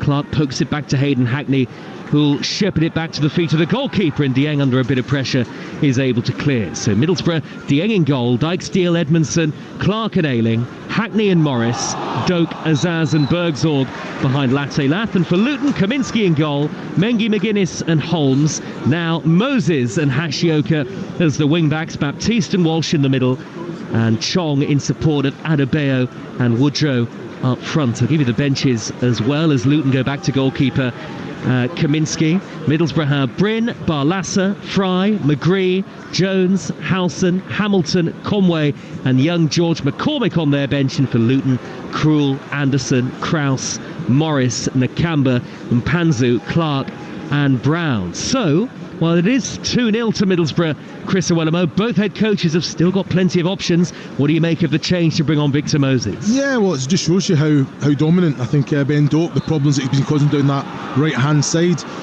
We have Mari Bell as well. He was second best, wasn't he? So Hashioka has to go over and deal with that issue. At the minute, he's Luton very, very high defensive line again. Zaz early ball down the middle towards Latte Lath, who's flagged offside. Just mistimed his run by a tiny margin in front of Mark McGuinness. I think this is a gamble that Luton have to make. I think that defensive line has to be high. It allows the midfield line and the attacking unit to go and press with aggression, and that's where they're getting a lot of joy. The threat is that Latte Lath, he times the run well. They do have good players that can execute the pass and play that ball in behind and over the top, but for Luton to have any intensity in this game and try and create chances, they have to be picking the ball up in that middle third, attacking third, and then it's that transition, they have to be better. Luton languishing at the moment, 9 points off the playoff places. Of course, plenty of time to go in the season. We are only in November, but it is a worrying start to the season for them as it stands. Here come Middlesbrough. Morris finding Doku charges over the halfway line, and then there was a foul on Holmes, and Luton get a free kick midway inside their own half the field. They don't have a great record here at the Riverside of late, lost their last 3 league trips, and the 1,000 or so have made the very long journey from Bedfordshire up to the northeast, and an early start no doubt. Will be very disappointed with what they've seen so far. As Luton have possession with Mengi, high long ball downfield. Adebayo with the gloves on controls and steers the ball away from Ayling into the path of Woodrow. Near side the right hand channel, Moses is on the overlap. Woodrow slows the play down, and then Moses was in an offside position. How on earth did Luton conjure up an offside with a 5-yard pass right in front of the assistant referee? 2-0 Middlesbrough. Well, I don't understand why Woodrow is giving the ball to Moses there. You've got Adebayo in the box, put the ball right in the money, there's no pressure. He's out in this right hand channel. Like you say, Moses isn't in a better position than him to put that delivery in the box. Don't let the big man down. Adebayo's in there waiting for it. Might be a yellow card for Hashioka, who's hauled down Doak away on the halfway line, and Hashioka is booked by the referee. He's now got to face the very exciting loanee from Liverpool, Ben Doak, who spun away from Hashioka, then had his shirt tugged by the Japanese wing-back, at an obvious free kick to Middlesbrough, who looks so comfortable now with this 2-0 lead early in the second half. We've got West Ham against Everton live today at 3 o'clock, as you've been hearing on Talksport 2. Liverpool against Aston Villa at 8 on Talksport, and here on 2 this evening we'll bring you live cricket, England against the West Indies in the first T20. And just download our app. It's free, easy to download, and you can keep across everything that's happening on both stations. Doak, right wing position, taking on Hashioka. Couple of step overs, gets the dead ball line, digs in the cross. Latte Lath was there, headed away by Teden Mengi. Right in front of goal. Now Hackney over his shoulder. Tried to hook it into the path of Finn Azaz. It's cleared away by Holmes, facing his own goal for Luton Town. High up towards Adebayo, who can't win the ball up in the air. And Middlesbrough have possession back, playing from right to left towards the north stand. It's overhit by Ayling, out of play it goes, but no question that Middlesbrough so far are the better side. Chris Iwelumo. Yeah, completely in control, aren't they? Using the ball very, very well. I've got to say that yellow card to Hashioka makes this half very difficult. He's up against Ben Doak, he's in the mood, he's getting at him every opportunity. That'll be a concern with Rob Edwards. He'll be wanting to keep everyone on the pitch. Just a silly challenge, could be a second yellow, so that will be a massive concern for Rob Edwards. How much pressure is Rob Edwards under, Chris? Is it realistic to think of him as a manager under pressure? Well, it shouldn't be, but it is. This is, I think, like I already alluded to with Mark Robbins. Well, if Mark Robbins can be sacked, then anybody can. Exactly the point, and I think all managers know that. Middlesbrough won it back on halfway. Hackney, lovely threaded ball, and Doak takes it in his stride, races into the area, cuts it back to Azaz. Oh, it's another brilliant Middlesbrough goal. Azaz applies the finishing touch, sweeping finish into the top corner. Middlesbrough are running riot. Luton are being ripped apart. Doak at the heart of it again, and this time Azaz there to finish off another glorious move. Middlesbrough 3, Luton 0, and Middlesbrough are turning on the style today. Excellent goal, isn't it? Real quality. Ben Doak again. Way to pass. The timing of the run was outstanding. He's driving, he's got in behind. Nashioka. They're trying to keep a high defensive line, and that's the risk. But I've got to say, everything about it. Driving into the box, committing his defender, and then just cutting it back. The way to pass to Azaz as well, and the finish right into the top left-hand corner. Outstanding goal, is it, from start to finish. Like, deserved as well. Really on top, using the ball really, really well. Luton carved apart so easily, and Azaz was all alone inside the 18-yard box, and he just stroked it. Whipped into the top corner beyond the utterly helpless Kaminski, and it's 3-0 to Middlesbrough now. And surely that's that. Surely there's no way back for Luton from here. Moses looks long towards Woodrow, the header away by George Edmondson for Middlesbrough, who look like they've found some home form again after 2 defeats in 3 home league matches coming into today. And 2 of those home defeats coming without scoring against Bristol City and Coventry. But they'd hit form, Michael Carrick's team. And actually, Chris, you have to say, suddenly from nowhere, Middlesbrough are free scoring. Yeah, they are. I think there's a couple of changes being made for Luton at the minute, and you're thinking as a substitute coming on now, you've got to come on and be in the right mindset. 3-0 down. Can you influence the game in a positive way? I think that's the objective. Get that next goal and see where it leaves you. But it's a very difficult game to come into. 100 miles an hour. Middlesbrough are completely in control with and without the ball. I have to say, they're just so organised, but they're such a threat when they're in complete control of the ball. 53 minutes in, 3-0 to Middlesbrough, and I'm sure Rob Edwards is wishing he'd made the other changes earlier. Woodrow shoots left-footed, and a good save by Dieng. The pullback by Chong. Woodrow won't running onto it, left-footed low effort, and Dieng makes a sprawling save and holds onto the ball. That is Luton's first serious effort on target. Huge opportunity. Great ball in from Chong. I've got to say, it's an excellent save from Dieng, but he shouldn't be allowed to make it. Woodrow watching the ball, great connection. He got good power on it as well, I have to say. It was probably too close to the keeper. Good save as well. He's got his hands down there, but it has to be in the back Early of the net. ball Azaz down the middle. Latte is chasing. He's outpaced the defender. He's round the goalkeeper, and Bergdorf will tap it in for 4. Luton have utterly fallen apart. It's game over now. Make no mistake about it. And Middlesbrough are on their way to a thumping victory at the Riverside. We haven't yet had 55 minutes. It's Middlesbrough 4, Luton 0, and the pressure piles on Rob Edwards. Yeah, it's another brilliant goal, isn't it? Last stretching the pitch ever so well. Just that ball in behind, he's causing so much problems. McGuinness tries to make the challenge, but this is what you talk about, team play, isn't it? No, Bergdorf was up beside him there. Rather than take the shot on himself, the way to pass into the path of Bergdorf, all he had to do was tap it into an empty net, taking Kaminski out of it. Like you say, a real team goal, but Michael Carrick will be absolutely delighted in control of this game.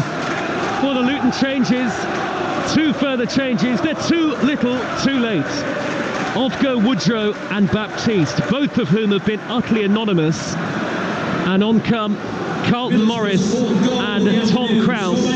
Is Rob Edwards in part here, Chris, being punished for just making too many changes? 5 changes to a winning team in midweek. Yeah, well, 4-0 down. Yeah, exactly that. And I think if they go out and they're competitive in the next game and they really put in a good performance, and okay, they lose the game by the odd goal, but a 4-0 scoreline, it puts even more pressure on Rob Edwards and his team. And in saying that, there's still another 35 minutes to go. It's scary, isn't it? Well, it's a question here now on your home of the EFL, Talksport 2, of just how many Middlesbrough can score. Burton 2, Shrewsbury 0 in League 1. Burton heading for a first league win of the season. And Hartlepool have a goal back away at the National League leaders York. York 2, Hartlepool 1. But Middlesbrough with 2 goals in 2 minutes. Bergzorg with his second of the game, and Latte did all the work to go round the goalkeeper and then just knock it into his path. Luton have folded in this second half early on. And the ball upfield by Holmes is swept away by Clark for Middlesbrough. And now Morris takes up possession, edge of his own penalty area. Crossfield ball to the right-hand side, and Doak and Middlesbrough look like they can score at every opportunity. Hackney over the halfway line, blocked off by Tom Krause, who's just come onto the field, the German midfielder. There's a 50-50 on the far side as rather gloomy, murky-looking clouds gather overhead. And we talked about the pressure on Rob Edwards at 2-0, Chris, but this is the sort of performance that will have some Luton fans, I think I've already seen one or two head for the exits, but there'll be even more pressure on him now. Yeah, rightfully so. You know, it'll be a sore one to take in a game that they had a real good foothold in the game as well. The first goal came against the run of play, but they have completely just collapsed, haven't they, under the pressure, getting no joy whatsoever. And saying that, the chance that fell to Wooldrow has to be in the back of the net, you know, but like you say, they'll be nowhere near the second half. Well, they look capable of being carved open at every opportunity here, Luton. Middlesbrough have the ball with Dyke-Steele, right full-back position, charging up over halfway. Ashioka slides in to block him off, and Middlesbrough concede the throw. 4-0 up now. And Middlesbrough cruising to another victory. That's 8 goals they've scored in a week. Or less than that, a few days. Tuesday night, 4 at QPR, and 4 here today at home to Luton. Blackburn get a second away at Cardiff in the Championship as Blackburn look to rediscover some form. Andy Fireman has got his second of the game. Cardiff 0, Blackburn 2, Stoke 0, Millwall 1 elsewhere in the Championship. At Burton 2, Shrewsbury 0, Wrexham 1, Mansfield 0 in League 1 as Moses is flagged offside for Luton. Harrogate 0, Morecambe 1, Salford 0, Carlisle 0 in League 2, and in the National League, Aldershot 0, Willstone 1, and York 2, Hartlepool 1. You are up to date here on Talksport 2, Chris. Well, there'll be 2 more changes for Luton in a moment. I don't get it. Why not make more than one change at half-time? They were in disarray, weren't they? Yeah, I understand that. You know, I think you think about the choices you've made and how competitive they were before conceding that first goal, but you need a real influence, and I think a couple of changes should have been made at half-time. You know, I think Carlton Morris will be thinking, you know, what's going on? You know, at the minute you're thinking it's like there's been too many changes midweek after what was a good result.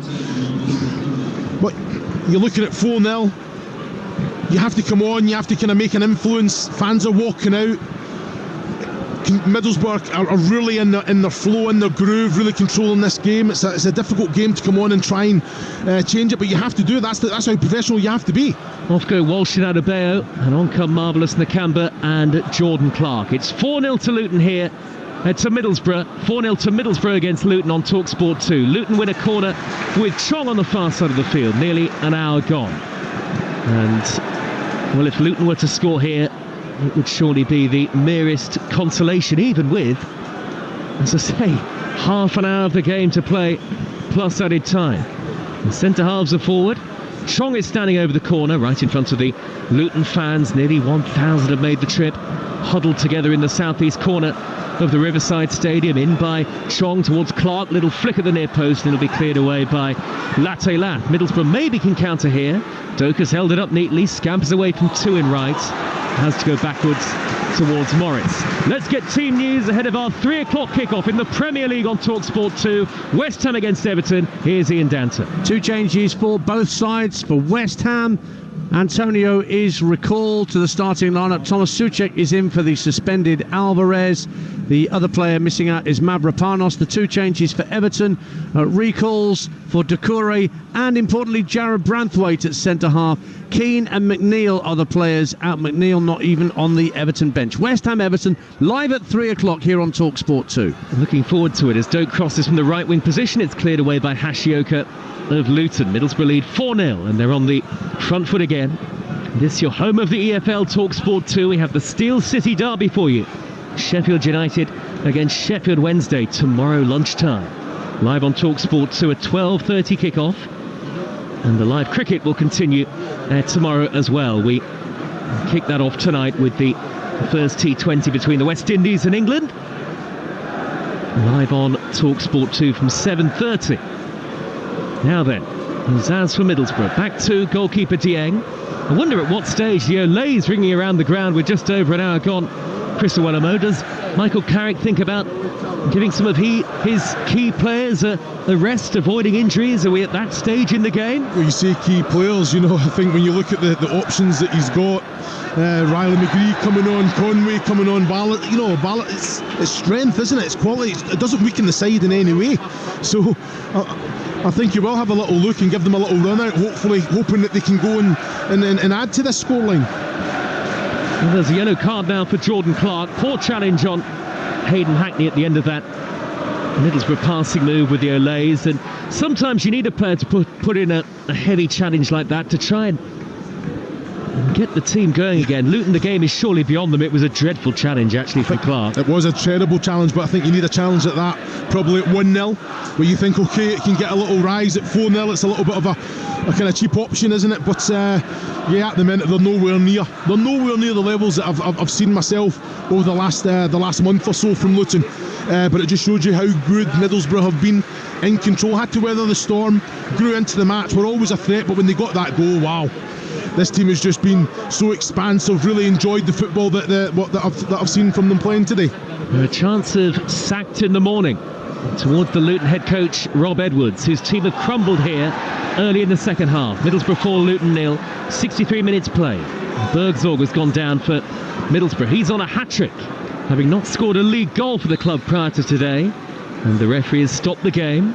Bergzorg can receive some treatment here. And Middlesbrough, as it stands, are back up into the Championship playoff positions. That's because Stoke have got an equaliser at home to Millwall. Ben Gibson for Stoke, 1-1 the score. And Stoke City have won 2 from 2 coming into the weekend. So the two sides in form meeting at the Bet365. Stoke 1, Millwall 1. I mean, it's early days in the season, as we know, Chris, as Bergzorg gets to his feet. Well, I say relatively early days. I mean, we will be 15 games in by the end of the afternoon, so the table does start to take shape, doesn't it? Yeah, it does. I think even if you have a slow start or a little bit inconsistent start the way Middlesbrough have, there's so much confidence that you take from this performance, and especially here at the Riverside. Before a ball's kicked today, 11 points from 21. That it needs to be better if you want to be up there in the higher regions of this league. Latte back to goal, tried a reverse ball into the path of Azaz. It was well intercepted by Holmes on the edge of the Luton penalty area.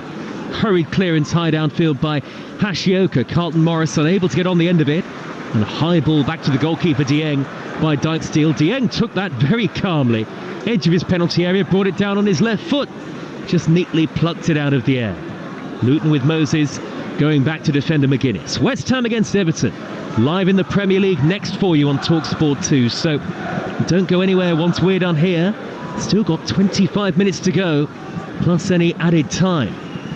Almost at the point of the game where Luton are just going to be happy to escape without any further damage. Very dark clouds overhead here. It feels like it's about to pour down with rain at any moment. Morris with a floated ball over the top to the left wing position. Latte Lap is there, and Azaz in the penalty area waiting for a cross. Back it goes to Bergzorg, the number 10. Now Morris midway inside Luton territory. Luton can pop the ball about easily here, and as a player, Chris, when you're 4-0 in front, it must be the best thing in the world. When you're 4-0 down, as Morris fouls Aidan Morris, and Carlton Morris is shoved by his namesake, and the referee produces a yellow card for Luton's number 9, Carlton Morris. Well, look at him, Joe. He's having a proper breathing at his teammates, isn't he? Yeah, because no wonder. They're showing they're standing off it. The Olays are going in. He's had to run from 20 yards from the attacking line to put some pressure on Aidan Morris. What's going on? No wonder he's having a go. For one, he'll be frustrated that he was on the bench in the first place, but then all of a sudden now he's taking a silly yellow card. But I don't mind them having a proper go, but I've not seen enough of that with this Luton side. Saying, look, we're nowhere near it. Well, they showed the aggression since Clark and Morris came on, didn't they? But it's been too late. Well, you said it a few minutes ago in your commentary about damage limitations. I think that's already where this Luton side are. They're not thinking about can they go on and get a goal. It's about let's not concede another. And as a number 9, if you're in Carlton Morris's position, that's a tough place to be, right? No, spot on. I think that'll be a very difficult conversation probably before leaving Morris out. But it's an even harder one when he comes in after the game. It's one of them. He has to pick his moment to go into Rob Edwards. Middlesbrough 4, Luton 0. A sorry afternoon for Luton Town. live on your home of the EFL Talksport 2. And there was a little talk about mini revival, certainly at home anyway, but all of that has come screeching to a halt with the performance they put in today. We'll be at home to Hull and then away at Leeds and Norwich after the international break. Tough away fixtures to come for Luton. It may not get any easier for them on the road. And the allays continue from the Middlesbrough fans. Aidan Morris gets just in front of Carlton Morris this time, as Middlesbrough nearly gave it away, and the ironic cheers from the home fans. And then Clark has thundered the ball straight out of play, and there's a slight sloppiness about Middlesbrough in the last couple of minutes that maybe you can understand. The game is surely won, even with 23 minutes to go. But you said that they're that sloppiness. I think Michael Carrick can make the changes. He can go bum, bum, bum, bum, bring on 3 quality, take 3 quality off, and it doesn't weaken the side any. But what it does, it just goes, these players that are coming on, they're seeing a lot of the ball. Yep.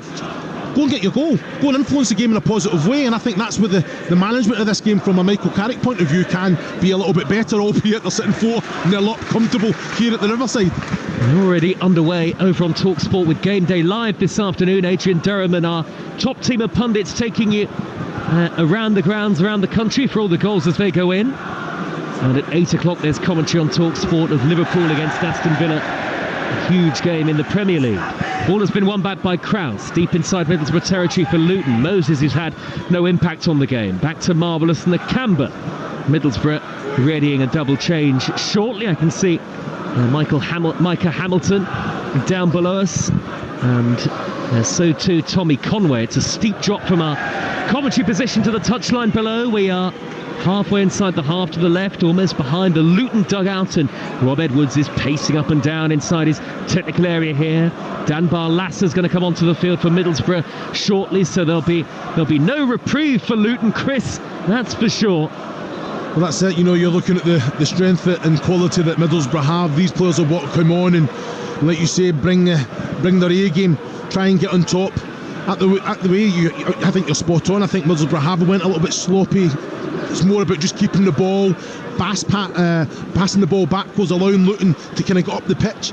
You've got to keep that pressure on, that intensity. That's what Michael Carrick will want and demand from these players. Cardiff 0, Blackburn 2 and Stoke 1, Millwall 1. The latest scores elsewhere in the Championship. Sheffield United against Sheffield Wednesday tomorrow lunchtime on Talksport 2. I bet Tommy Conway is itching to get onto the field, and Dan Barlasser, who has had to make do with a place on the bench a lot of late, likewise.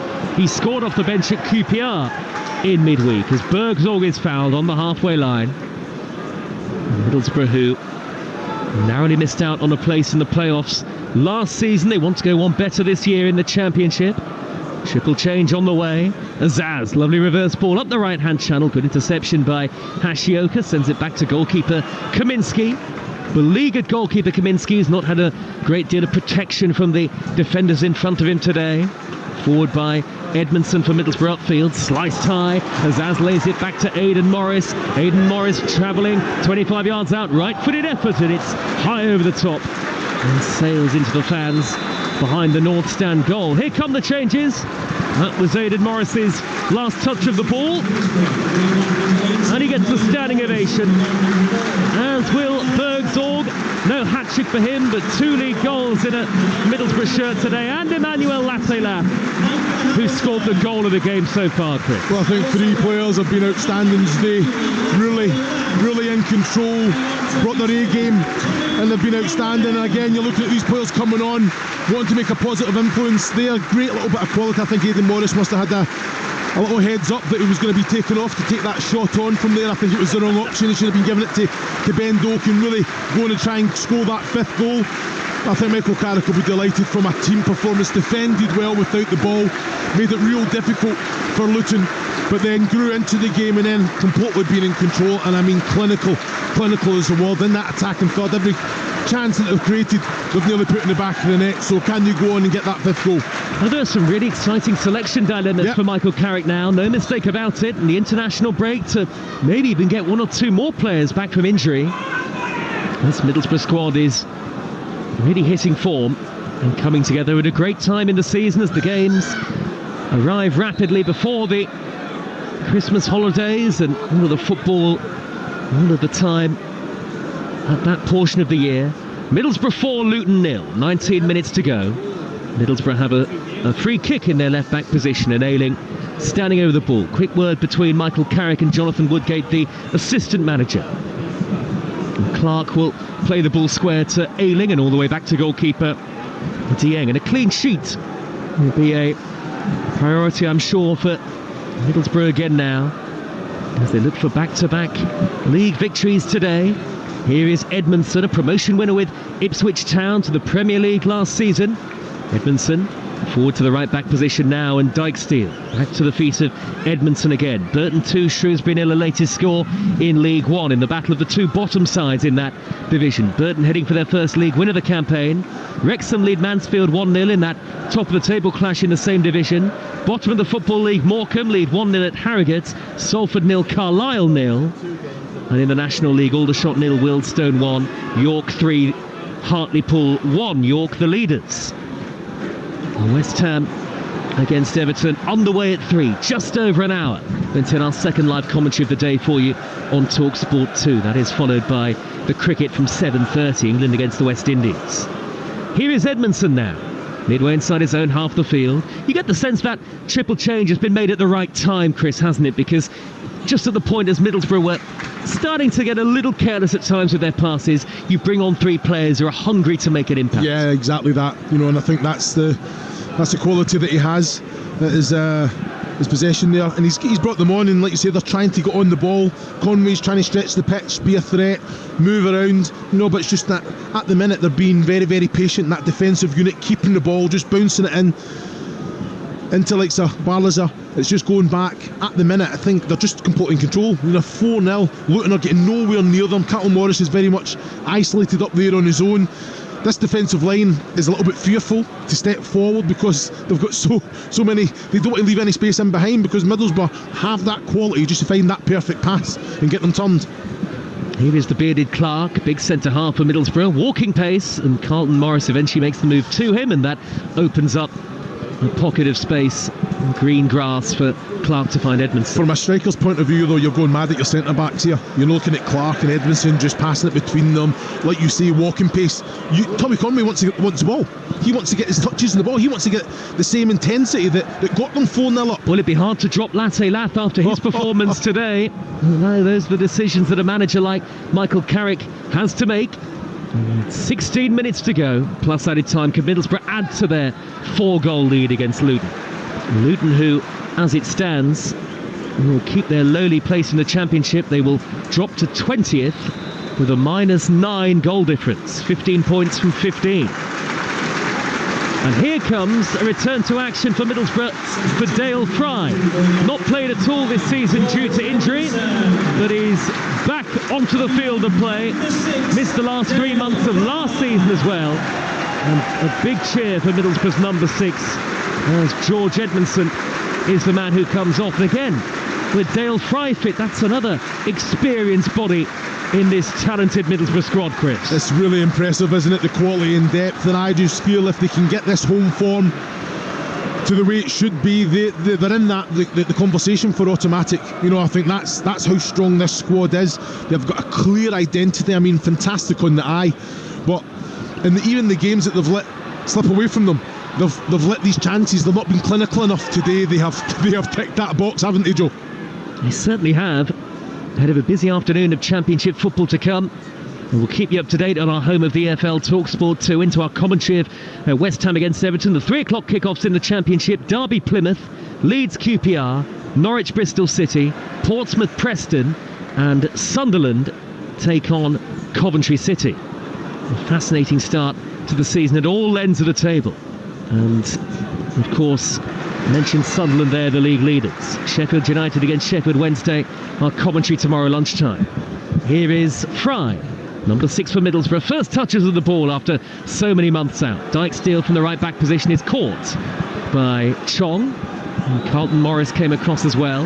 Dijksteel goes down and stays down. Well, Luton, with 14 minutes left, have stopped the concession of goals, but those 2 goals in 2 minutes so early on in the second half have done the damage here. They have won it back with Kraus, edge of the penalty area, steers it square, space for Clark to control and shoot, right-footed, and he finds the corner for a consolation.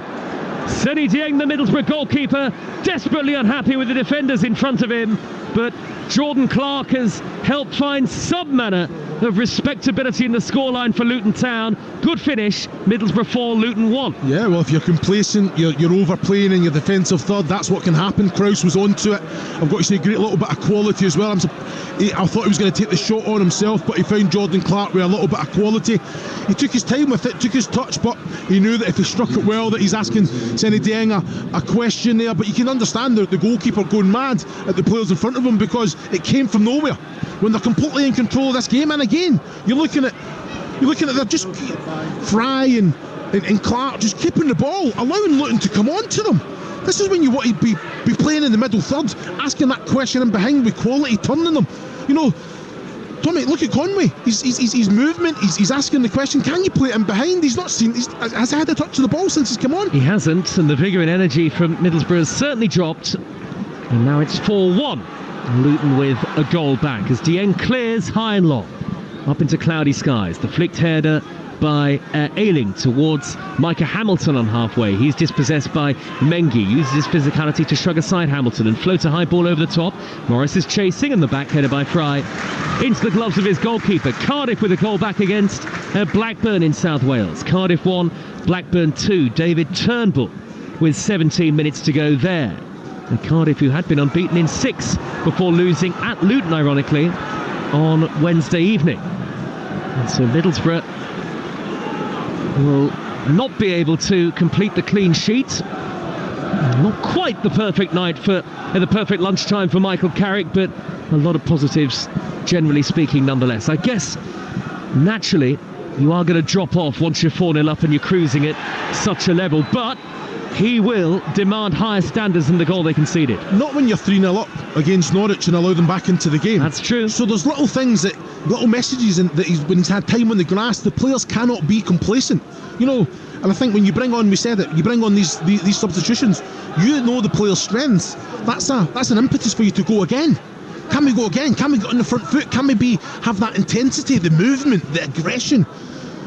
Well, the aggression's gone out of the game, and that's gone out of the crowd as well. The noise levels have dropped, and it feels like it's petering out. And if anything, actually, Luton finally in the game feel comfortable. Well, that's it. Yeah, it was damage limitations, but from a Middlesbrough point of view, it's like, go on and get your 5th, go on and get a 6th goal.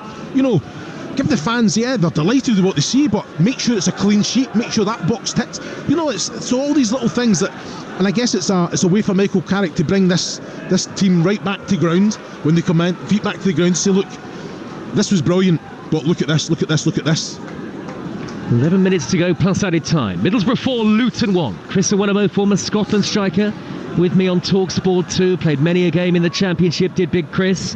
Header away by Ayling from the left back position. Good juggling of Hackney over the head of Krause, and then he thunders the ball down the middle. And I think that's hit the referee as it deflected into the path of Conway, and the ball is going to be thrown back to whence it came, to the feet of Hayden Hackney, I think. I'm sure that came off the referee, which is why he stopped it. Yeah, he's brought it back. Tommy Conway's absolutely devastated. He got his first touch. The referee's just brought it back, even though they do keep possession of the ball, Middlesbrough. Nothing he could do there, the referee. Huge game to come next for you on Talksport 2. Remember, West Ham with Julian Lopetegui already under pressure, it feels like.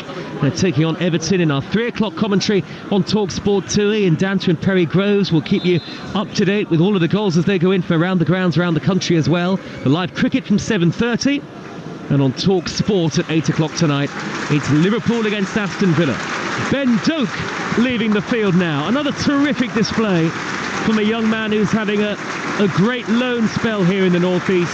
He'll be replaced by Isaiah Jones, Chris. He's been outstanding today, hasn't he? You know, I think the fans are really behind him, works hard without the ball, aggressive in his challenge as well, but how creative he is on his day, he's unplayable.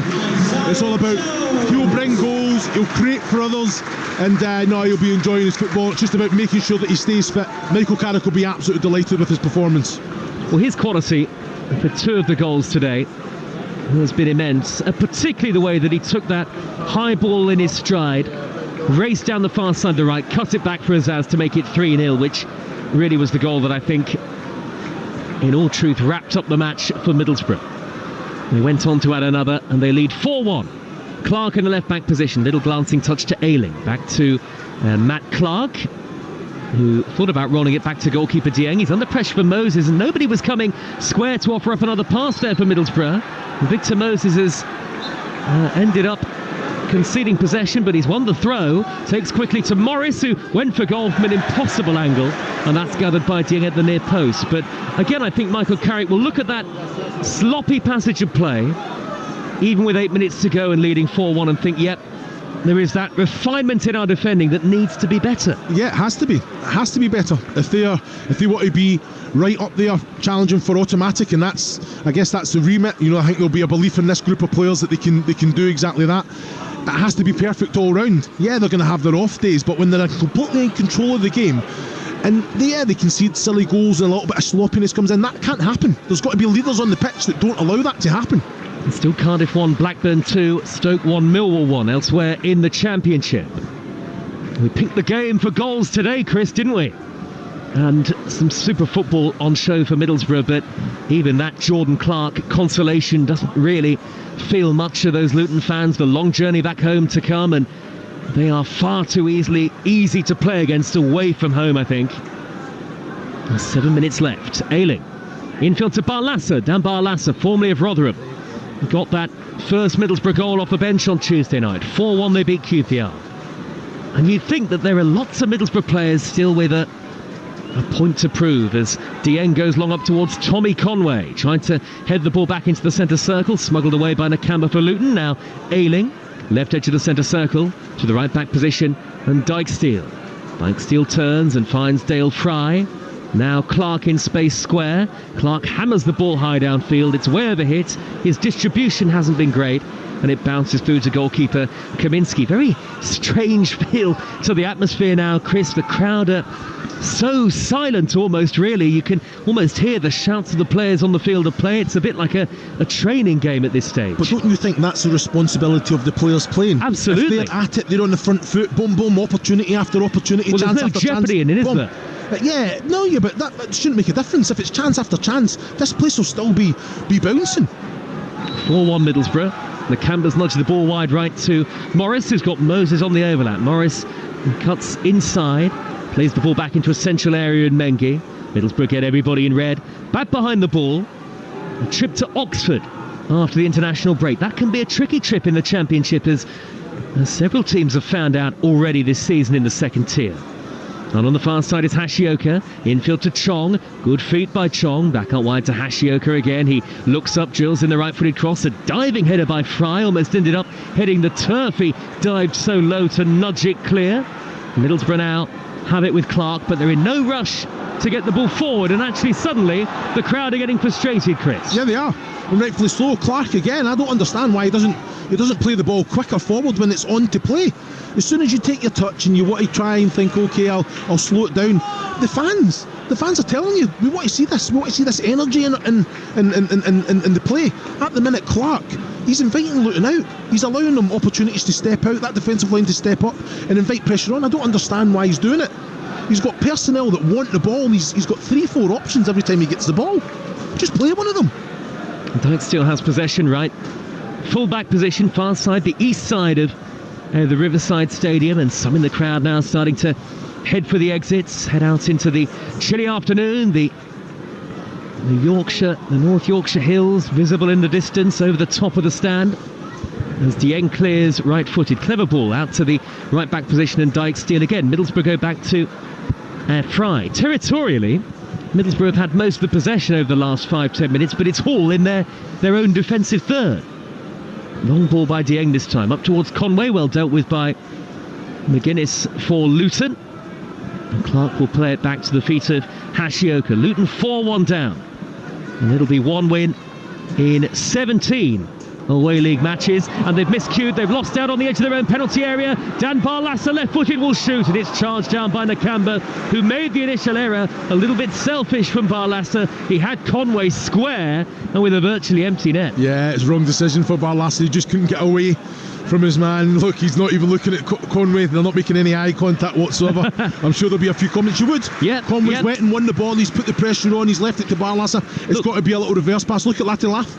And you know, as a former striker yourself, you want the goal in that position if you're Tommy Conlon. Of course I do, but understandably, Barlaser wants to influence the game and get his goal, so that it's an easy conversation to have. Azaz, corner of the penalty area, curls it! Oh, spectacular!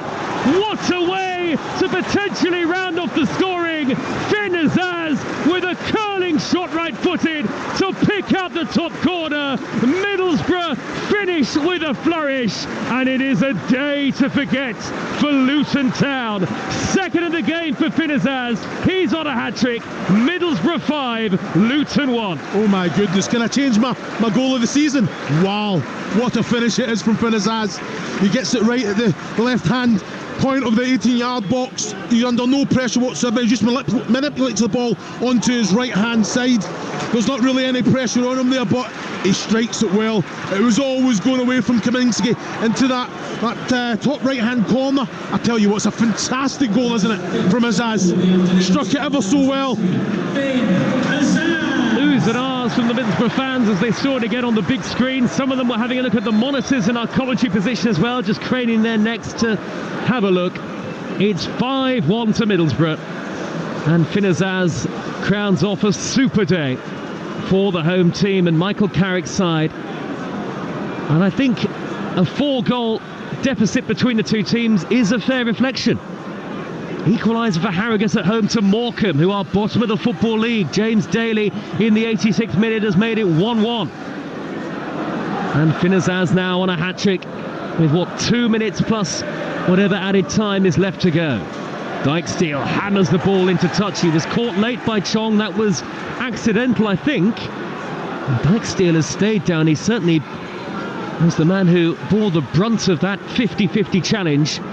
But what a bit of placement from Finn Azaz, Chris. Exquisite placement from the former Aston Villa man, who has to be one of the best attacking talents in the Championship, I think. Yeah, fantastic quality, isn't it? You look, a couple of assists, a couple of goals today. You know, real quality on the ball. You know, I think you can't allow a player like Finn Azaz any time, anywhere on the pitch, because it can hurt you if it's creating for others. But it just shows you have to make sure that you get touch tight to him in the box as well, because he'll punish you. What a goal that is, Joe. What a goal. And the ball is back with Luton goalkeeper Kaminsky. A heavy pass forward to the feet of Nakamba, who had to dart away from 2 in red. So Middlesbrough 5, Luton 1 on Talksport 2. Stay with us. We'll be off to the capital next, London Stadium, for an important game already in the early season Premier League relegation battle. West Ham against Everton. You feel that's vital for Julian Lopetegui in particular, under real pressure already, having replaced David Moyes in the summer. Full commentary on Talksport 2 to come, and if you want around the grounds, you can just switch over to Talksport. Just download our app and you can swipe left and right between both stations. Last minute of normal time here. Luton bedraggled, beleaguered and heavily beaten. McGuinness, midway inside his own half, turns away from Conway. You can just cut through that Luton back line with such ease today, Chris. There's not an ounce of steel about them at the back, as McGuinness goes long and it's headed away by Clark. And in that sense, that's not really on Rob Edwards, is it? Really? They just need to defend better. Yeah, well, it's one of them. They have to be prepared for every scenario, and I think that's where you ask questions of Rob Edwards. You know, I think, you know, yes, set them up not to concede a goal, set them up to put that pressure on, but when they concede, they still have to know how to manage the game and how to get themselves back in the game, and that's something that was very, very lacking, wasn't it? Looks like a late winner for Carlisle United away at Salford City. They lead 1-0. That's a big goal for Carlisle, who have been struggling since Mike Williamson took charge. York have a fourth. The National League leaders lead Hartlepool 4-1 as we go into 3 added minutes here at the Riverside Stadium. 5-1 to Middlesbrough. And Cardiff 1, Blackburn 3. A latest score in South Wales. Lewis Baker, the former Stoke City man, has surely sealed all 3 points for Blackburn Rovers, and that has got them back on the front foot after a sticky patch of late for John Eustace's team. Clark, edge of the penalty area for Luton, can't take a touch away from Dijksteel, who sent it back to Dieng, the goalkeeper. Dieng clears high and long, and it looks like Middlesbrough have had the final say. Lots of empty red seats now at the Riverside as the home supporters head for the exits. They know the job has long been done. It was done after 55 minutes, Chris Llewellyn. Yes, it was. I think the start of the second half just started in the same vein that the first half finished, and they controlled the game. Some really good quality goals in behind, asking being that threat. Latin Lath, Doak, Bergzog, everyone was playing their part. That intensity was there. We are nearly halfway through the 3 added minutes at the end of the game. Luton just happy to hear the final whistle, no doubt. They have won a free kick on the far side, midway into Middlesbrough territory. Tom Krause is over the ball. Straight to London Stadium once we're done here. And then on Talksport tonight, live and exclusive Premier League football from Anfield as the leaders Liverpool host Aston Villa. And before that, you'll be able to have your say, Middlesbrough and Luton fans, on the game day phone in. The free kick to Luton. This might be the last play of the game. In by Clark, headed away by Matt Clark, the Middlesbrough defender, and then hooked downfield by Azaz, away from danger. Last minute of added time. 5-1 Middlesbrough lead. As Moses goes all the way back to Nakamba, he's got the goalkeeper Kaminsky square. Kaminsky almost playing as a centre half.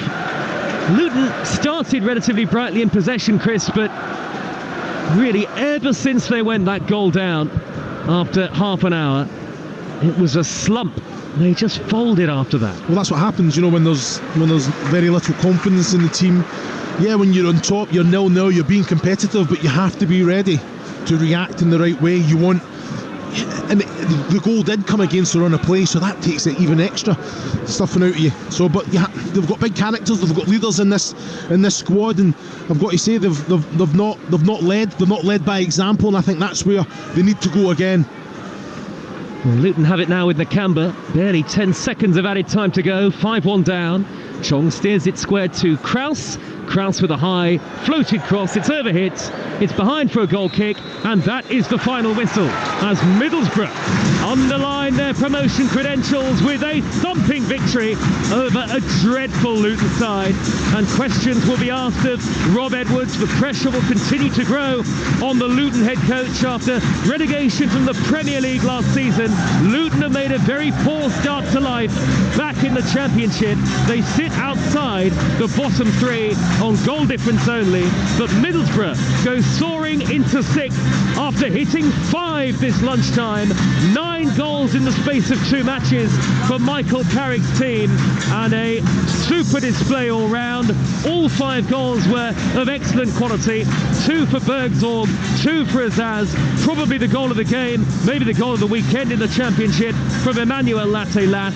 Jordan Clark's effort off the bench for Luton, the merest consolation, but a 5-star show from Middlesbrough. They've beaten Luton by 5 goals to 1.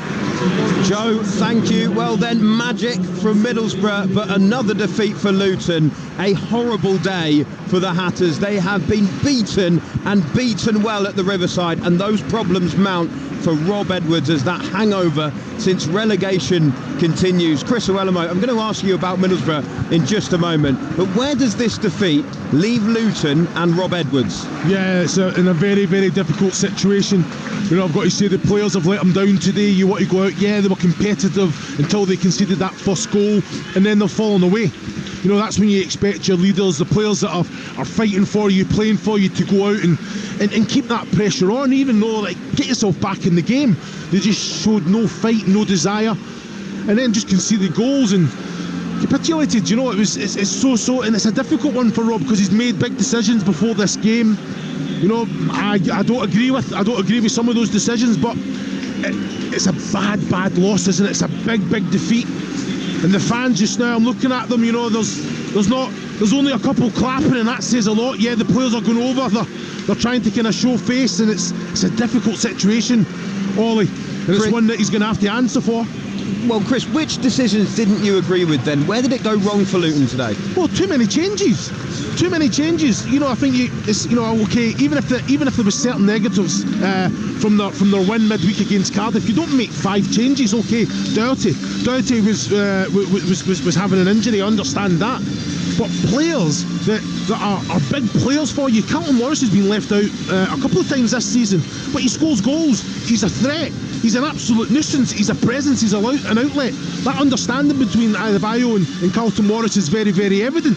You know, I understand it, yeah, Colin Wildrow might be training well, making positive influences when he comes off the bench, you know, but I don't understand away from home against a defensive two of Edmondson and Clark, that you don't go say, right, okay, if we're gonna concede possession and maybe play a little bit direct, albeit that's not how they played. They were in the front foot, they were winning second balls. It was just that final little bit of quality that let them down, and they never really capitalised on that. But once they concede, they had no other way to play, and that's when Middlesbrough just grew in confidence, got a foothold in the game. You know, mix it up, be aggressive. Adebayo and Carlton Morris, there's not a better pairing in the league that can go and throw themselves about and be an absolute nuisance. So there is certain ways that I guess you can set them up, but it's the game plan. The game plan worked for the first 20 minutes until they conceded the goal, then it went out the window. So then you have to prepare the squad, prepare the team for what happens if we do concede, and that's a responsibility of the manager.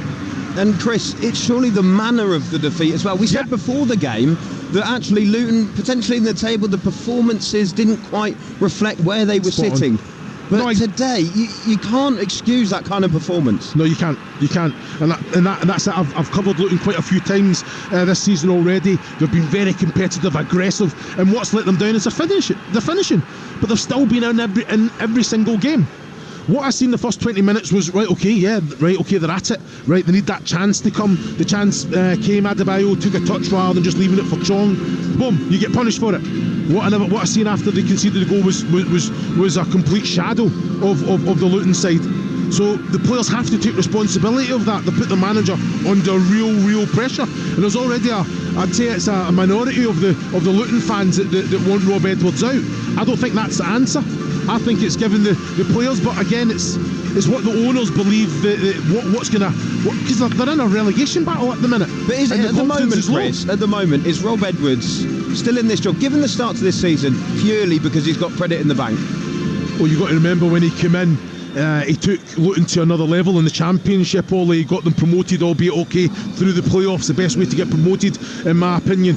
But then they were competitive in the Premier League.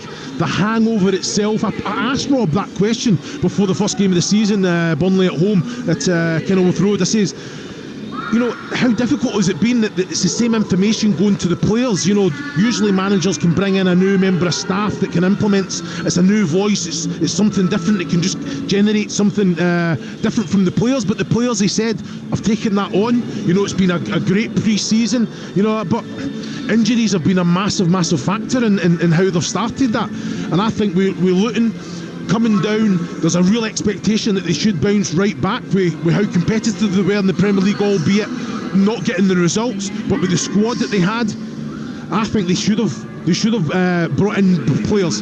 I think they had the money to do exactly that and start in winning ways, get that winning mentality, and then players come back. All it does is galvanise the group to go again and go to that next level, and that's probably something that it's been manager and ownership have probably let themselves down.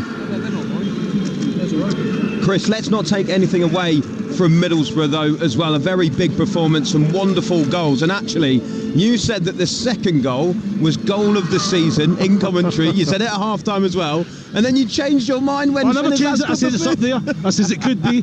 I've got to say, I think some of the goals we've seen today, Ollie, have been outstanding. I mean, from the pass, from the vision, from how creative. You're looking at Latilath, the control on the chest when he's getting tightly marshalled by Mengi, then he turns inside, opens up the goal in the way that he finishes, and then you're looking at Finazazu, who's been so creative, getting a couple of assists today, a couple of goals as well. But that second goal, you can't leave a player with his quality any space on the pitch, because if it's in the middle third or attacking third, they can create for others, but in the box, wow, what a finish. Juicy bends it, Kaminski doesn't have a chance to get anything on it, just bends it round it. It's like he aims for outside the far post, and it's always just kind of just bending in. What a finish. Me and Joe are in the right angle for that, watching it all the way as soon as it left his foot. Go on, Chris, just finally, which one are you going with? You have to pick one. Which one is goal of the season? Well, I'm saying I'm going to go for the Latilath, just for the fact the pass, the way that he controlled it, the vision and the quality to turn inside and open the goal. We do see a lot of wonderful strikes, and I mean from distance, curlers in the box, but the Latilath goal is just a little bit different. Chris Wellamo, thank you very much indeed. Joe Shannon as well, excellent as always. Right then, this is EFL Live on Talksport 2. What a start to this Saturday afternoon. A mauling from Middlesbrough over Luton. But coming up next, we're going to build up to our exclusive Premier League commentary as West Ham take on Everton.